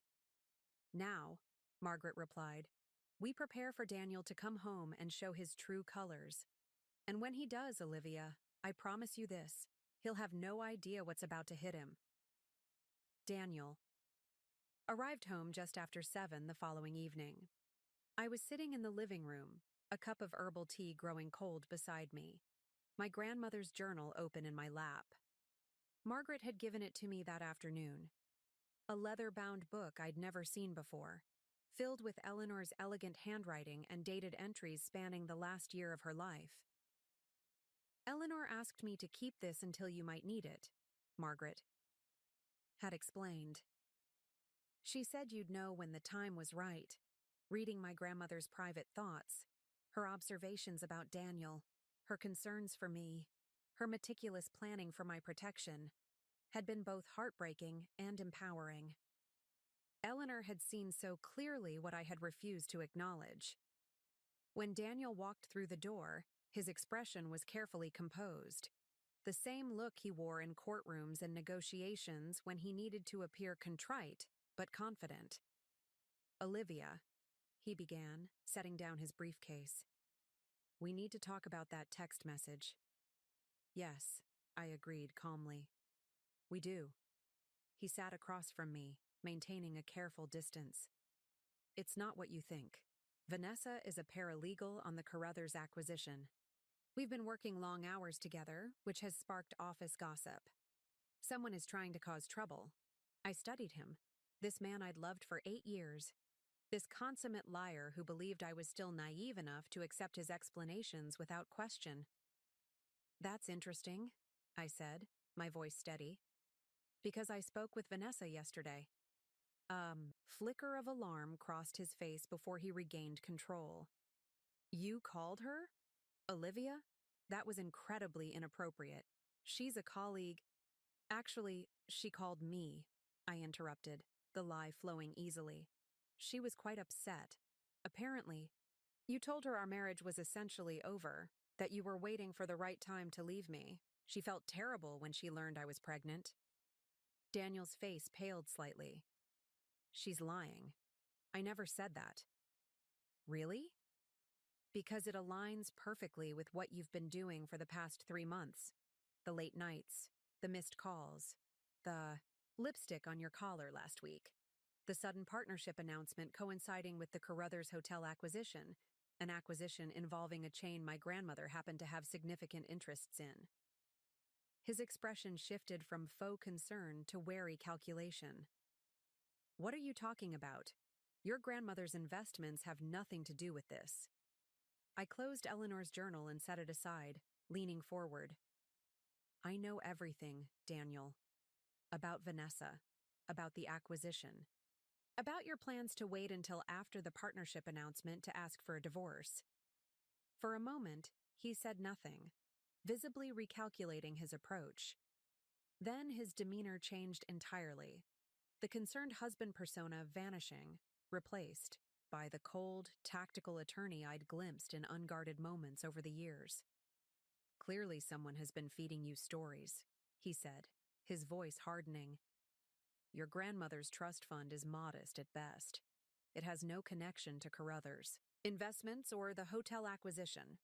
"That's what I thought too," I replied, "until Margaret Blackwell showed me the complete trust documents, the ones you never knew existed." A flicker of uncertainty crossed his face. "Margaret Blackwell? You've been speaking with your grandmother's attorney without consulting me?" "That's my right," I finished for him, just as it was my grandmother's right to create provisions in her trust that would activate under certain conditions. Conditions like her granddaughter's husband abandoning her during pregnancy. Daniel stood abruptly, pacing to the window and back, his confident facade cracking. "This is absurd. Whatever Margaret told you, she's exaggerating the situation to drum up legal fees. Your grandmother's estate was straightforward. I reviewed the documents myself." "You reviewed what she wanted you to see," I corrected. "The base trust, the visible assets. But there was much more, Daniel. a whole structure designed to protect me if you ever showed your true colors. He scoffed, but I could see the first hints of genuine concern in his eyes. And what exactly are these mysterious provisions supposed to do? They're already doing it, I said simply. The moment you began work on the Carruthers Hotel acquisition without disclosing your conflict of interest, the first phase activated. Margaret has been monitoring the situation for months. This caught him completely off guard. Conflict of interest? What conflict? The hotel chain Carruthers is acquiring?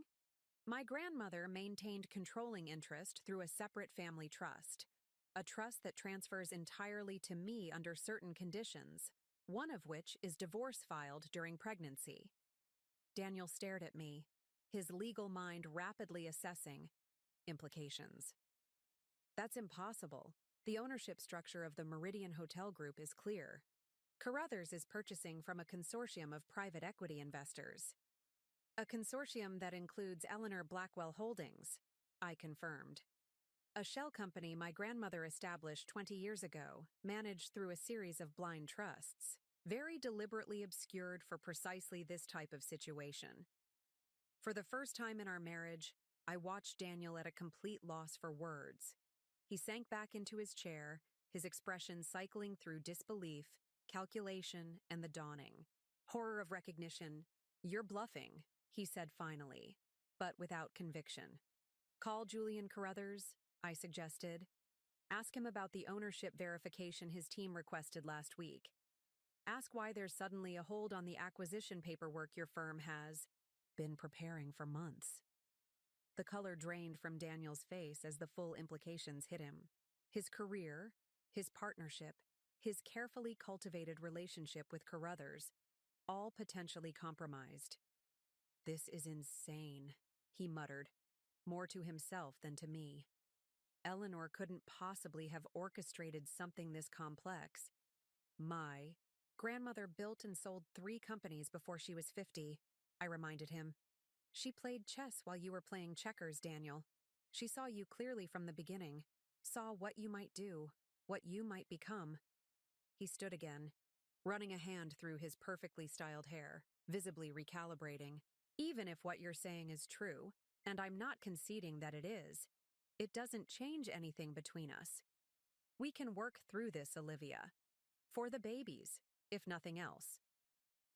The calculated mention of our children, twin boys he'd shown no genuine enthusiasm for, hardened my resolve.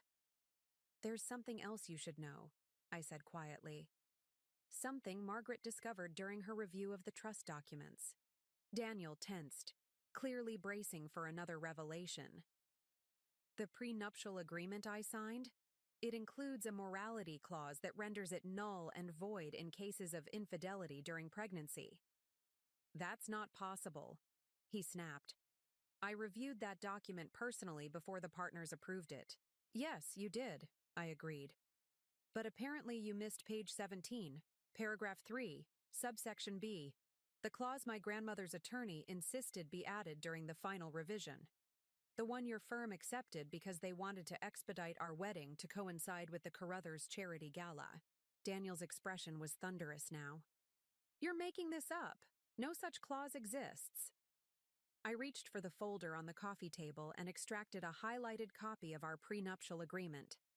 See for yourself. He snatched the document, his eyes scanning the indicated section. As he read, his face darkened with fury. This is fraud, he hissed.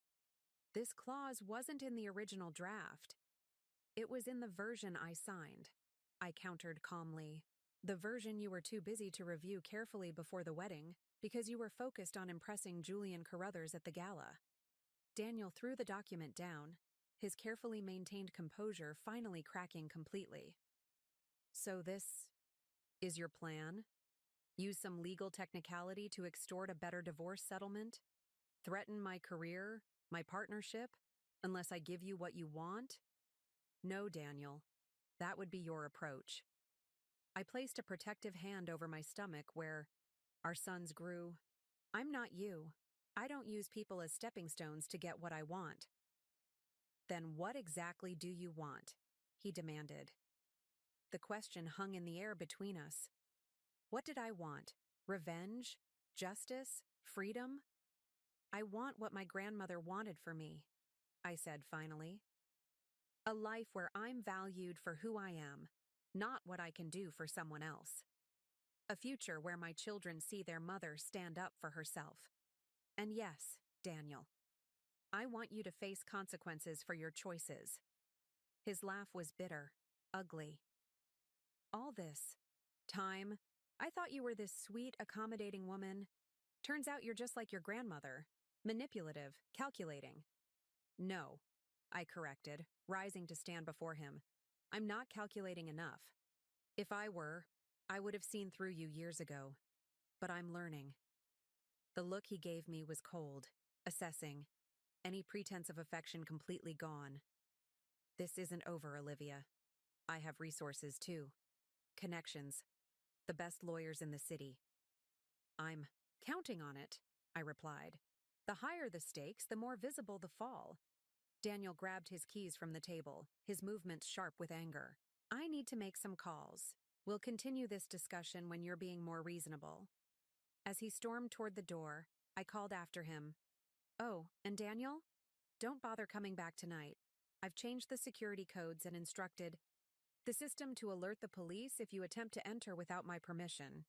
He turned, a final flicker of disbelief crossing his face. You can't lock me out of my own house. Actually, I can, I corrected. The house is owned by a trust controlled by my grandmother's estate, another detail you never bothered to verify.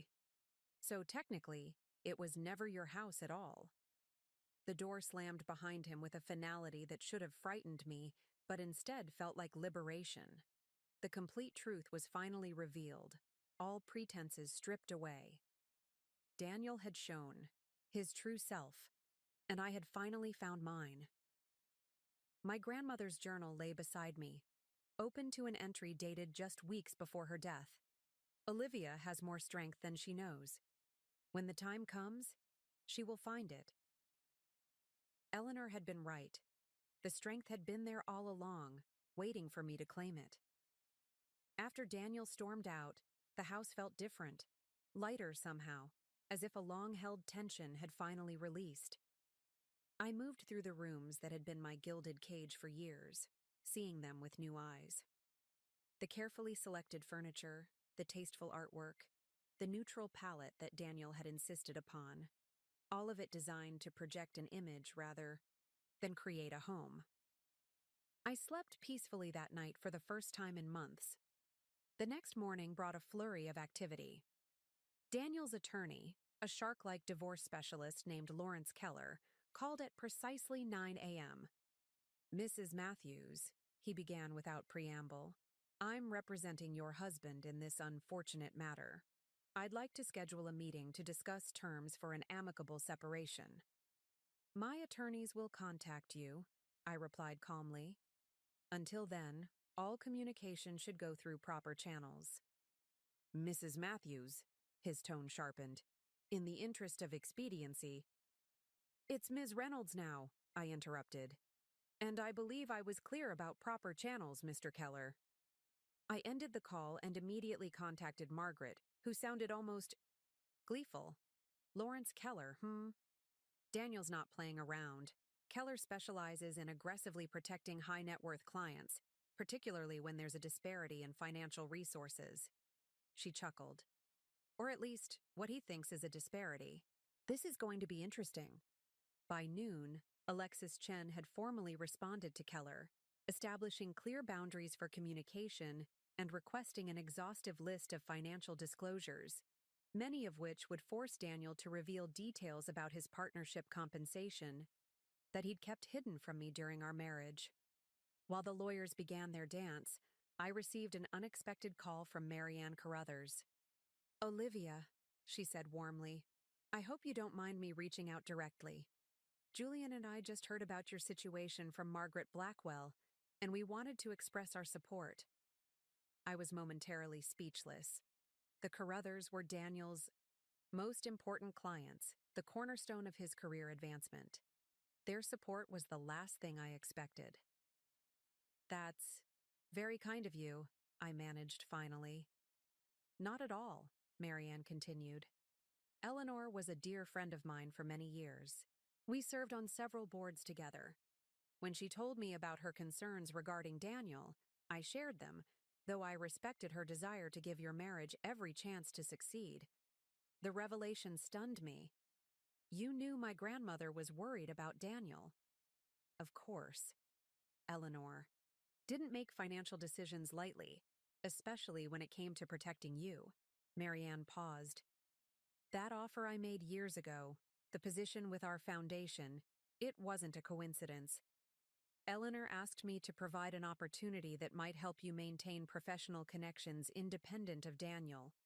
The pieces clicked into place. What I'd interpreted as a chance encounter had been deliberately orchestrated by my grandmother, another attempt to protect me that Daniel had thwarted. I don't know what to say, I admitted. You don't need to say anything, Marianne assured me. But Julian and I would like to meet with you next week, if you're feeling up to it. There are some aspects of the hotel acquisition situation that we'd like to discuss directly, without lawyers present. Just a conversation between old friends. Old friends. The description warmed me unexpectedly.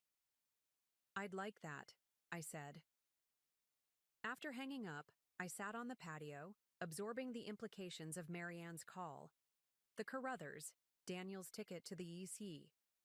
Partnership he'd coveted for years, were reaching out to me directly, bypassing him and his firm completely. The power dynamics had shifted seismically in just 24 hours. That afternoon, Margaret called with news that confirmed just how dramatically the tables had turned. The partners at Matthews and Levine have called an emergency meeting, she reported. Apparently, Julian Carruthers contacted the managing partner directly this morning to express concerns about a potential conflict of interest involving Daniel's work on the hotel acquisition. What does that mean for the partnership announcement? I asked. At minimum, it's delayed. At worst, for Daniel, it's off the table entirely. Margaret's satisfaction was evident. They've also formally requested verification of ownership structures for all Meridian Hotel Group properties, which means they're just now discovering the Eleanor Blackwell Holdings connection. How did Daniel not know about this? I wondered. Aloud. He's meticulous about due diligence. Eleanor was more meticulous, Margaret replied simply. She intentionally structured her holdings through multiple layers of private trusts, specifically to prevent Daniel from discovering the connection. It was only visible to those who knew exactly where to look. The protection my grandmother had built for me went beyond anything I could have imagined. Not just financial safeguards, but a carefully constructed network of relationships and resources I could draw upon when needed. By evening, the first concrete evidence of my unexpected advantage materialized in the form of a preliminary settlement offer from Daniel's attorney. The terms were surprisingly reasonable, generous even, with provisions for substantial child support, continued health insurance, and a lump sum payment that far exceeded what the prenuptial agreement would have allowed. He's panicking, Alexis observed when I forwarded the offer. This is not the opening position of someone who thinks he has the upper hand. Something's happened at the firm. What had happened, as I would learn the following day, was that the Carruthers Investments legal team had formally requested Daniel's removal from all matters related to their business, citing undisclosed conflicts and ethical concerns. In the space of 48 hours, Daniel had gone from rising star on the verge of partnership to a potential liability his firm couldn't afford. The unexpected advantage my grandmother had built for me wasn't just financial, it was reputational, professional, and social. All the domains where Daniel had always assumed superiority had suddenly tilted in my favor. The man who had dismissed my grandmother's trust as a pittance was now scrambling to contain the damage as that same trust systematically dismantled the career he'd prioritized above all else, above honesty, above fidelity, above his marriage, and his unborn children. 3 days after our confrontation, Daniel texted asking to meet. I agreed to coffee at a neutral location. a busy cafe downtown where the public setting would discourage any dramatic scenes. Margaret advised against meeting him at all, but I needed to see his face, to watch him squirm as he attempted to salvage what he could from the wreckage of his plans. I arrived first, selecting a table with a clear view of the entrance. When Daniel walked in 10 minutes later, I barely recognized him. Gone was the impeccably groomed attorney with confident posture and calculating eyes. This Daniel looked haggard, with dark circles under his eyes and a rumpled suit that suggested he'd been sleeping in his office. "Olivia," he said, sliding into the chair across from me. "Thank you for meeting me." I nodded but said nothing, waiting. "I've had some time to think," he continued, his voice low and measured. "This situation has escalated in ways neither of us intended.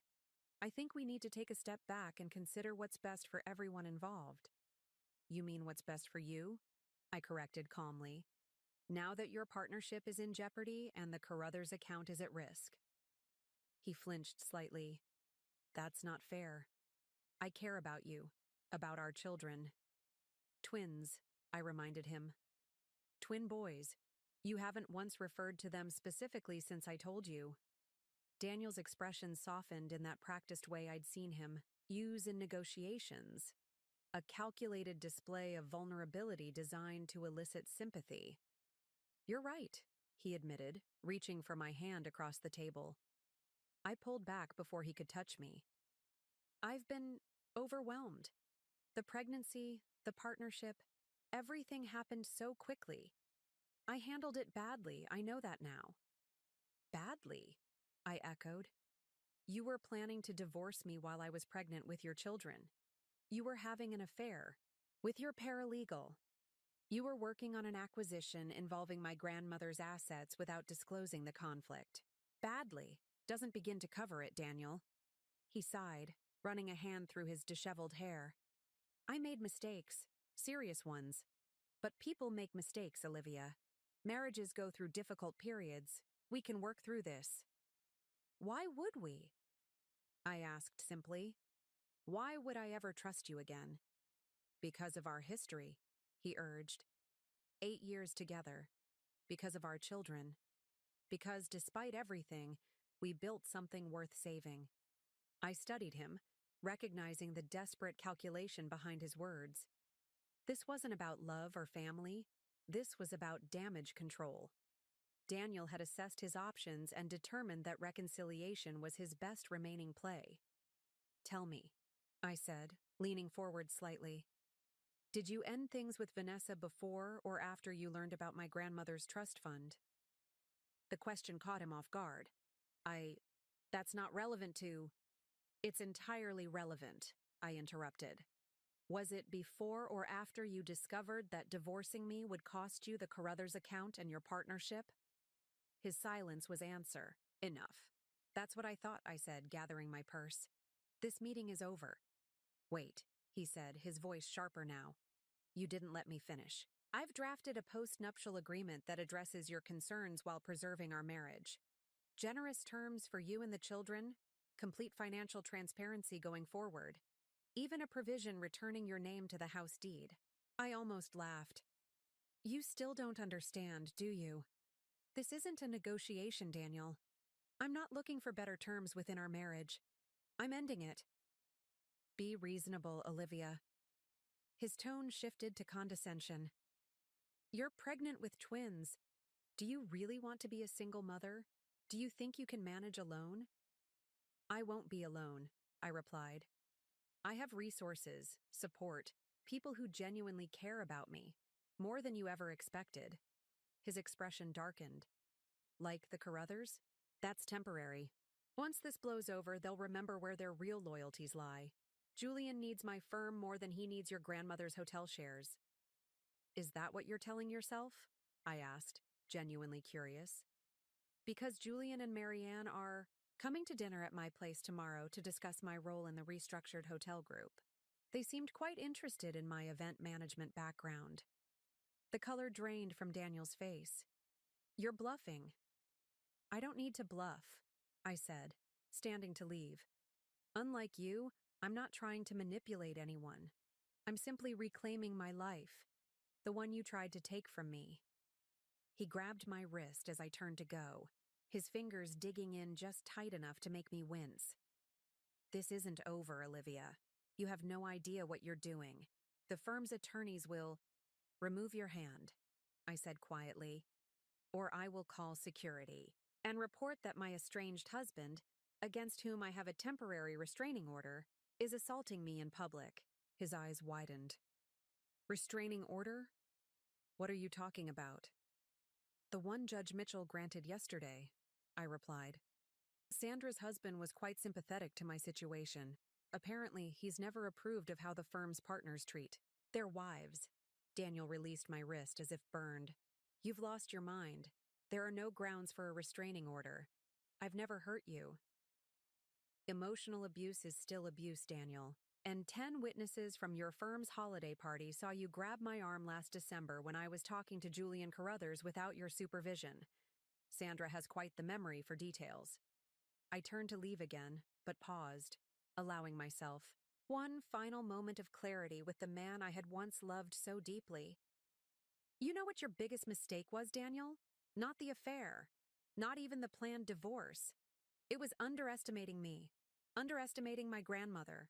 Underestimating the women you thought you could control. As I walked away, I heard him call, after me, no longer the smooth, confident attorney, but a desperate man watching his carefully constructed world collapse. Olivia, please. We can fix this. I'll do anything. Counseling, full financial disclosure, whatever you want. I didn't. Look back. There was nothing left to say to the man who had seen me as nothing more than a placeholder in his life, who had planned to discard me at the moment of my greatest vulnerability. The attempted reconciliation had revealed exactly what I needed to see. Not a husband who wanted to save our marriage, but a man desperately trying to save himself. The weeks following my cafe confrontation with Daniel unfolded with a swiftness that surprised even Margaret.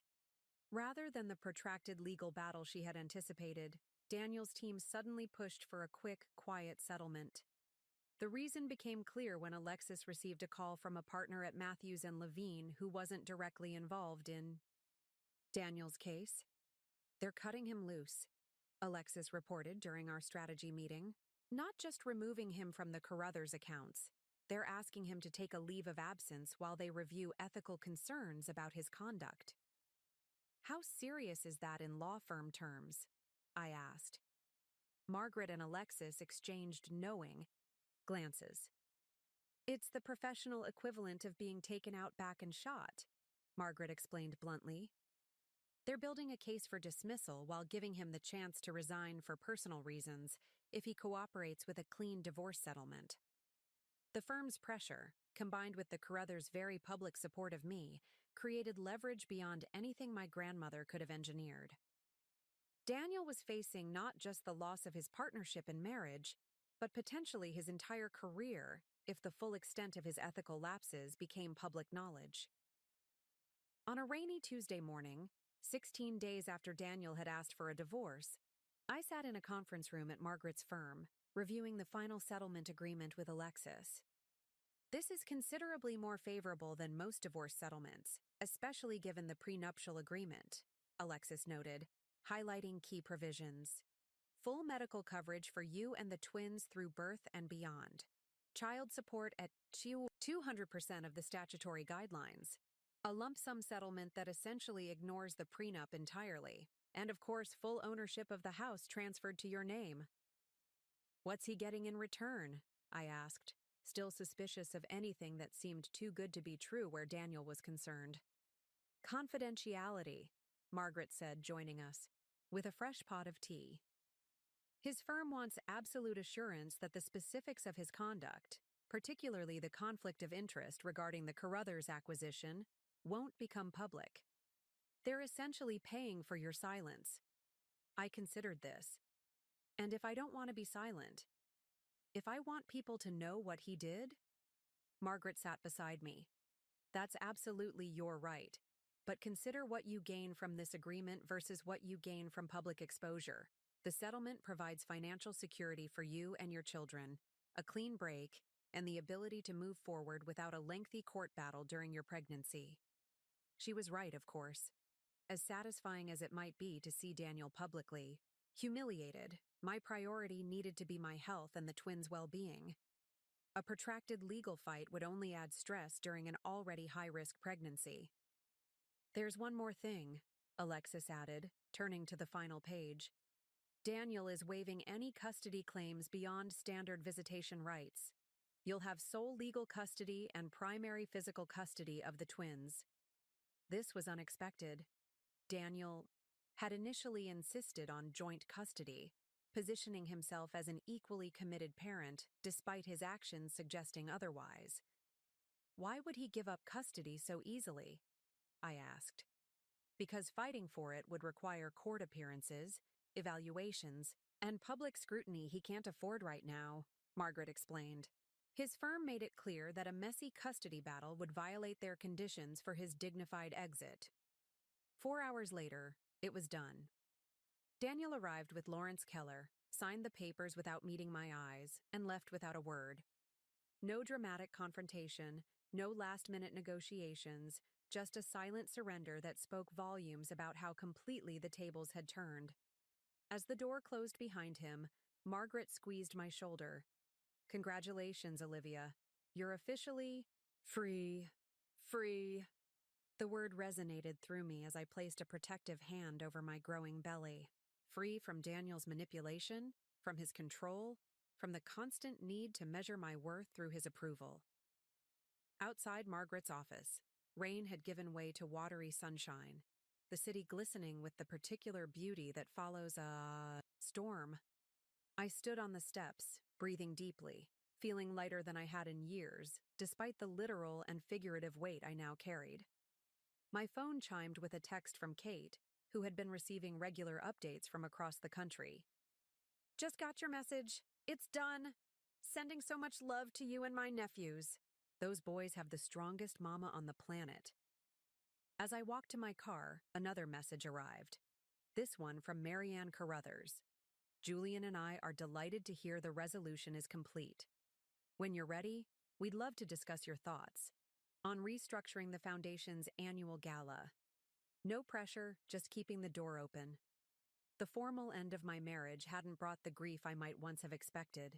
Instead, I felt a calm certainty that this resolution, painful as the journey had been, was leading me exactly where I needed to go.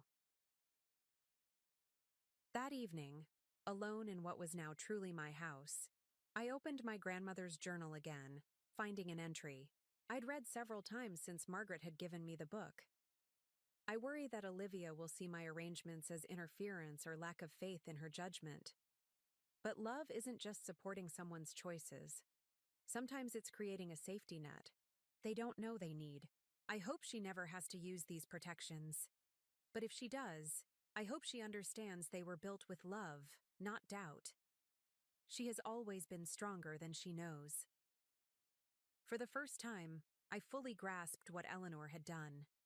She hadn't just protected me financially. She had created a path back to myself, a way to reclaim my independence when I was at my most vulnerable. The formal resolution of my marriage wasn't just the end of one chapter, but the beginning of something entirely new. I fell asleep that night with my grandmother's journal beside me, and my hands resting on my stomach, where my sons grew stronger each day, blissfully unaware of how fiercely they were already loved and protected.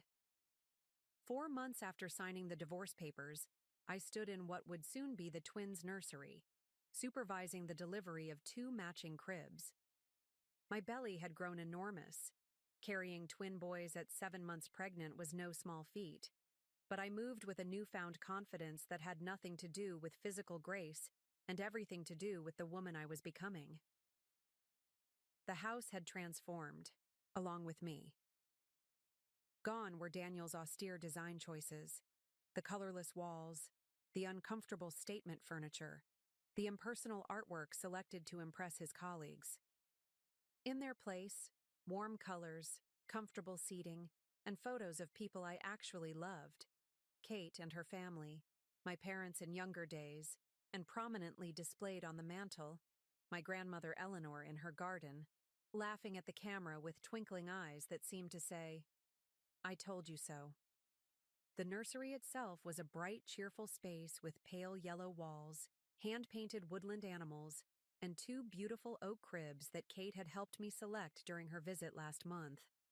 My sister had flown in for 2 weeks to help me prepare for the twins' arrival, and those 14 days of sister time had healed parts of me I hadn't realized were wounded.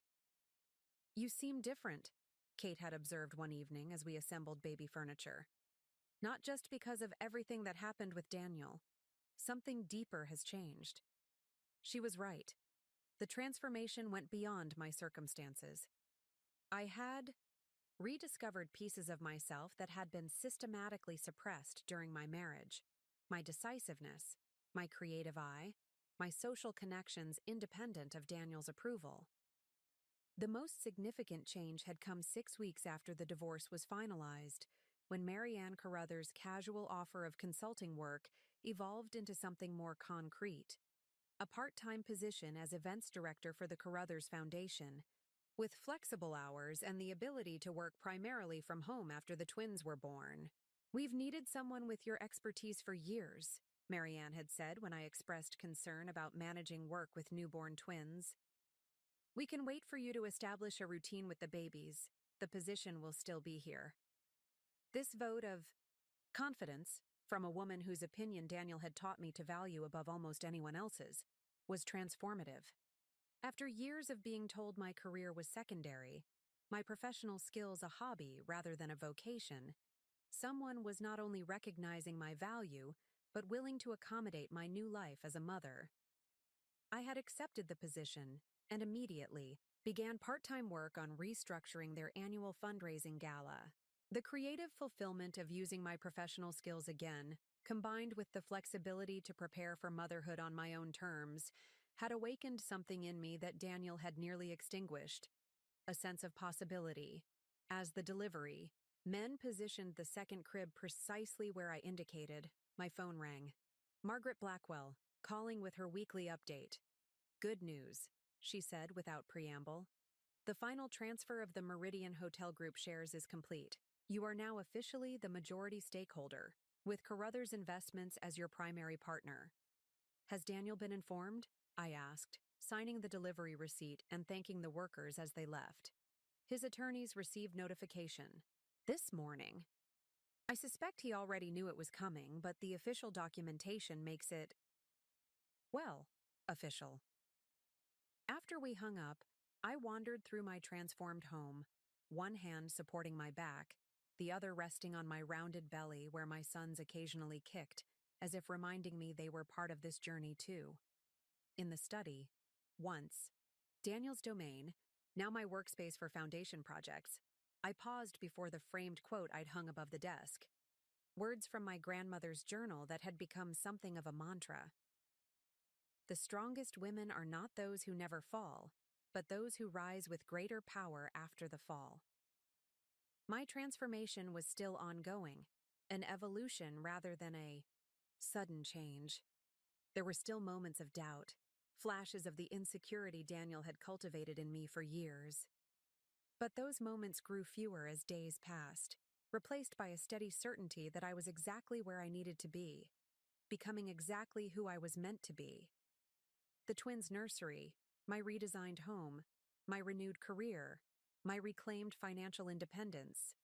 These were not just changes to my circumstances, but reflections of my internal transformation from Daniel's appropriate wife to my own person. A person my grandmother had seen clearly even when I couldn't see myself.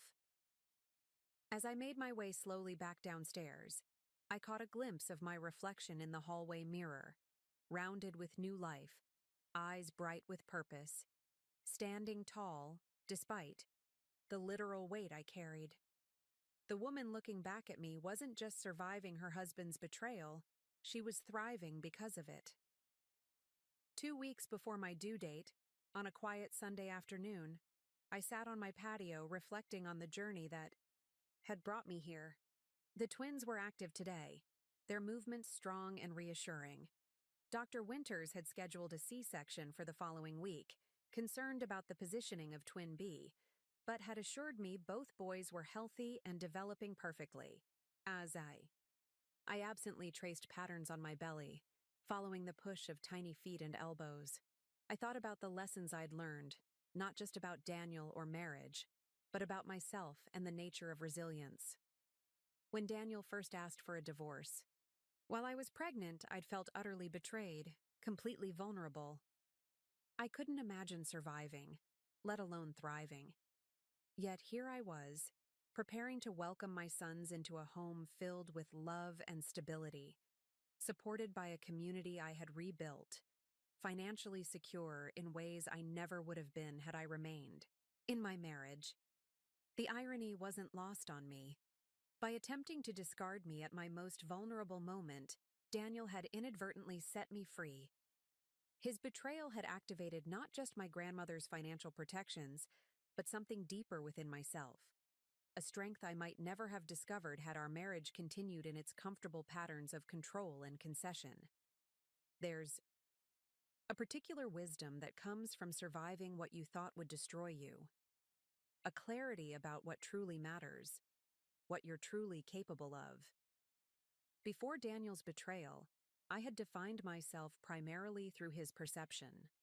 My worth had been measured by his approval, my success by how well I fulfilled his expectations. Now I understood something my grandmother had tried to teach me years earlier. True strength doesn't come from external validation, but from inner certainty. The ability to stand alone, if necessary, secure in your own value. Eleanor had built her life on this principle, creating success on her own terms despite the constraints of her era. She had tried to instill this wisdom in me, and when words failed, she had created elaborate protections to give me a second chance at learning it for myself. I opened her journal to a page I had marked, an entry from shortly before her diagnosis. Watched. Olivia with Daniel at the charity dinner tonight. She's so eager for his approval, so careful not to disagree or draw attention. It pains me to see how she diminishes herself to fit his vision of the perfect wife. She was never like this before.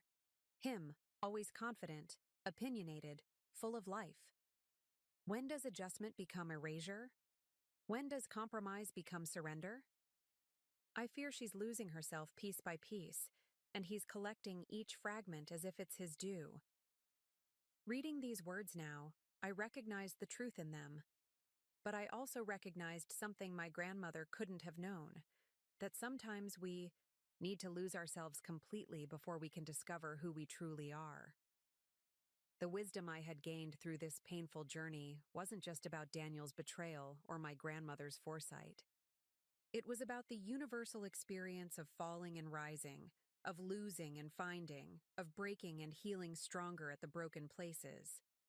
If I could share anything with others facing similar betrayals, it would be this. What feels like an ending? Maybe the beginning of something far more authentic. What seems like abandonment may be liberation in disguise. The person who attempts to discard you may unknowingly be opening the door to your true self. This doesn't minimize the pain or excuse the betrayal. Nothing justifies what Daniel did. The infidelity, the calculated timing of his abandonment, the years of subtle control that preceded it. But understanding that his actions reflected his weaknesses rather than my worth had been transformative. As the sun began to set, casting long shadows across the garden my grandmother had loved, I felt a profound sense of gratitude, not for Daniel's betrayal, but for the wisdom it had ultimately revealed. The understanding that we are always stronger than we know, more capable than we believe, more resilient than our fears suggest. When my sons asked someday about their father, about why we weren't a traditional family, I would tell them a story not centered on betrayal, but on discovery. Not about what was lost, but what was found. I would tell them about their great-grandmother Eleanor, who had seen clearly what others missed, who had planned meticulously for a future she wouldn't live to see, who had embedded in legal documents, and financial structures a profound message of love and faith in her granddaughter's strength. And most importantly, I would teach them the wisdom that had come at such cost, that our value is inherent, not bestowed by others, that the people who truly love us want us to shine, not shrink, that sometimes the most painful endings lead to the most beautiful beginnings. Up next, you've got 2 more standout stories right on your screen. If this one hit the mark, you won't want to pass these up. Just click and check them out. And don't forget to subscribe and turn on the notification bell so you don't miss any upload from us.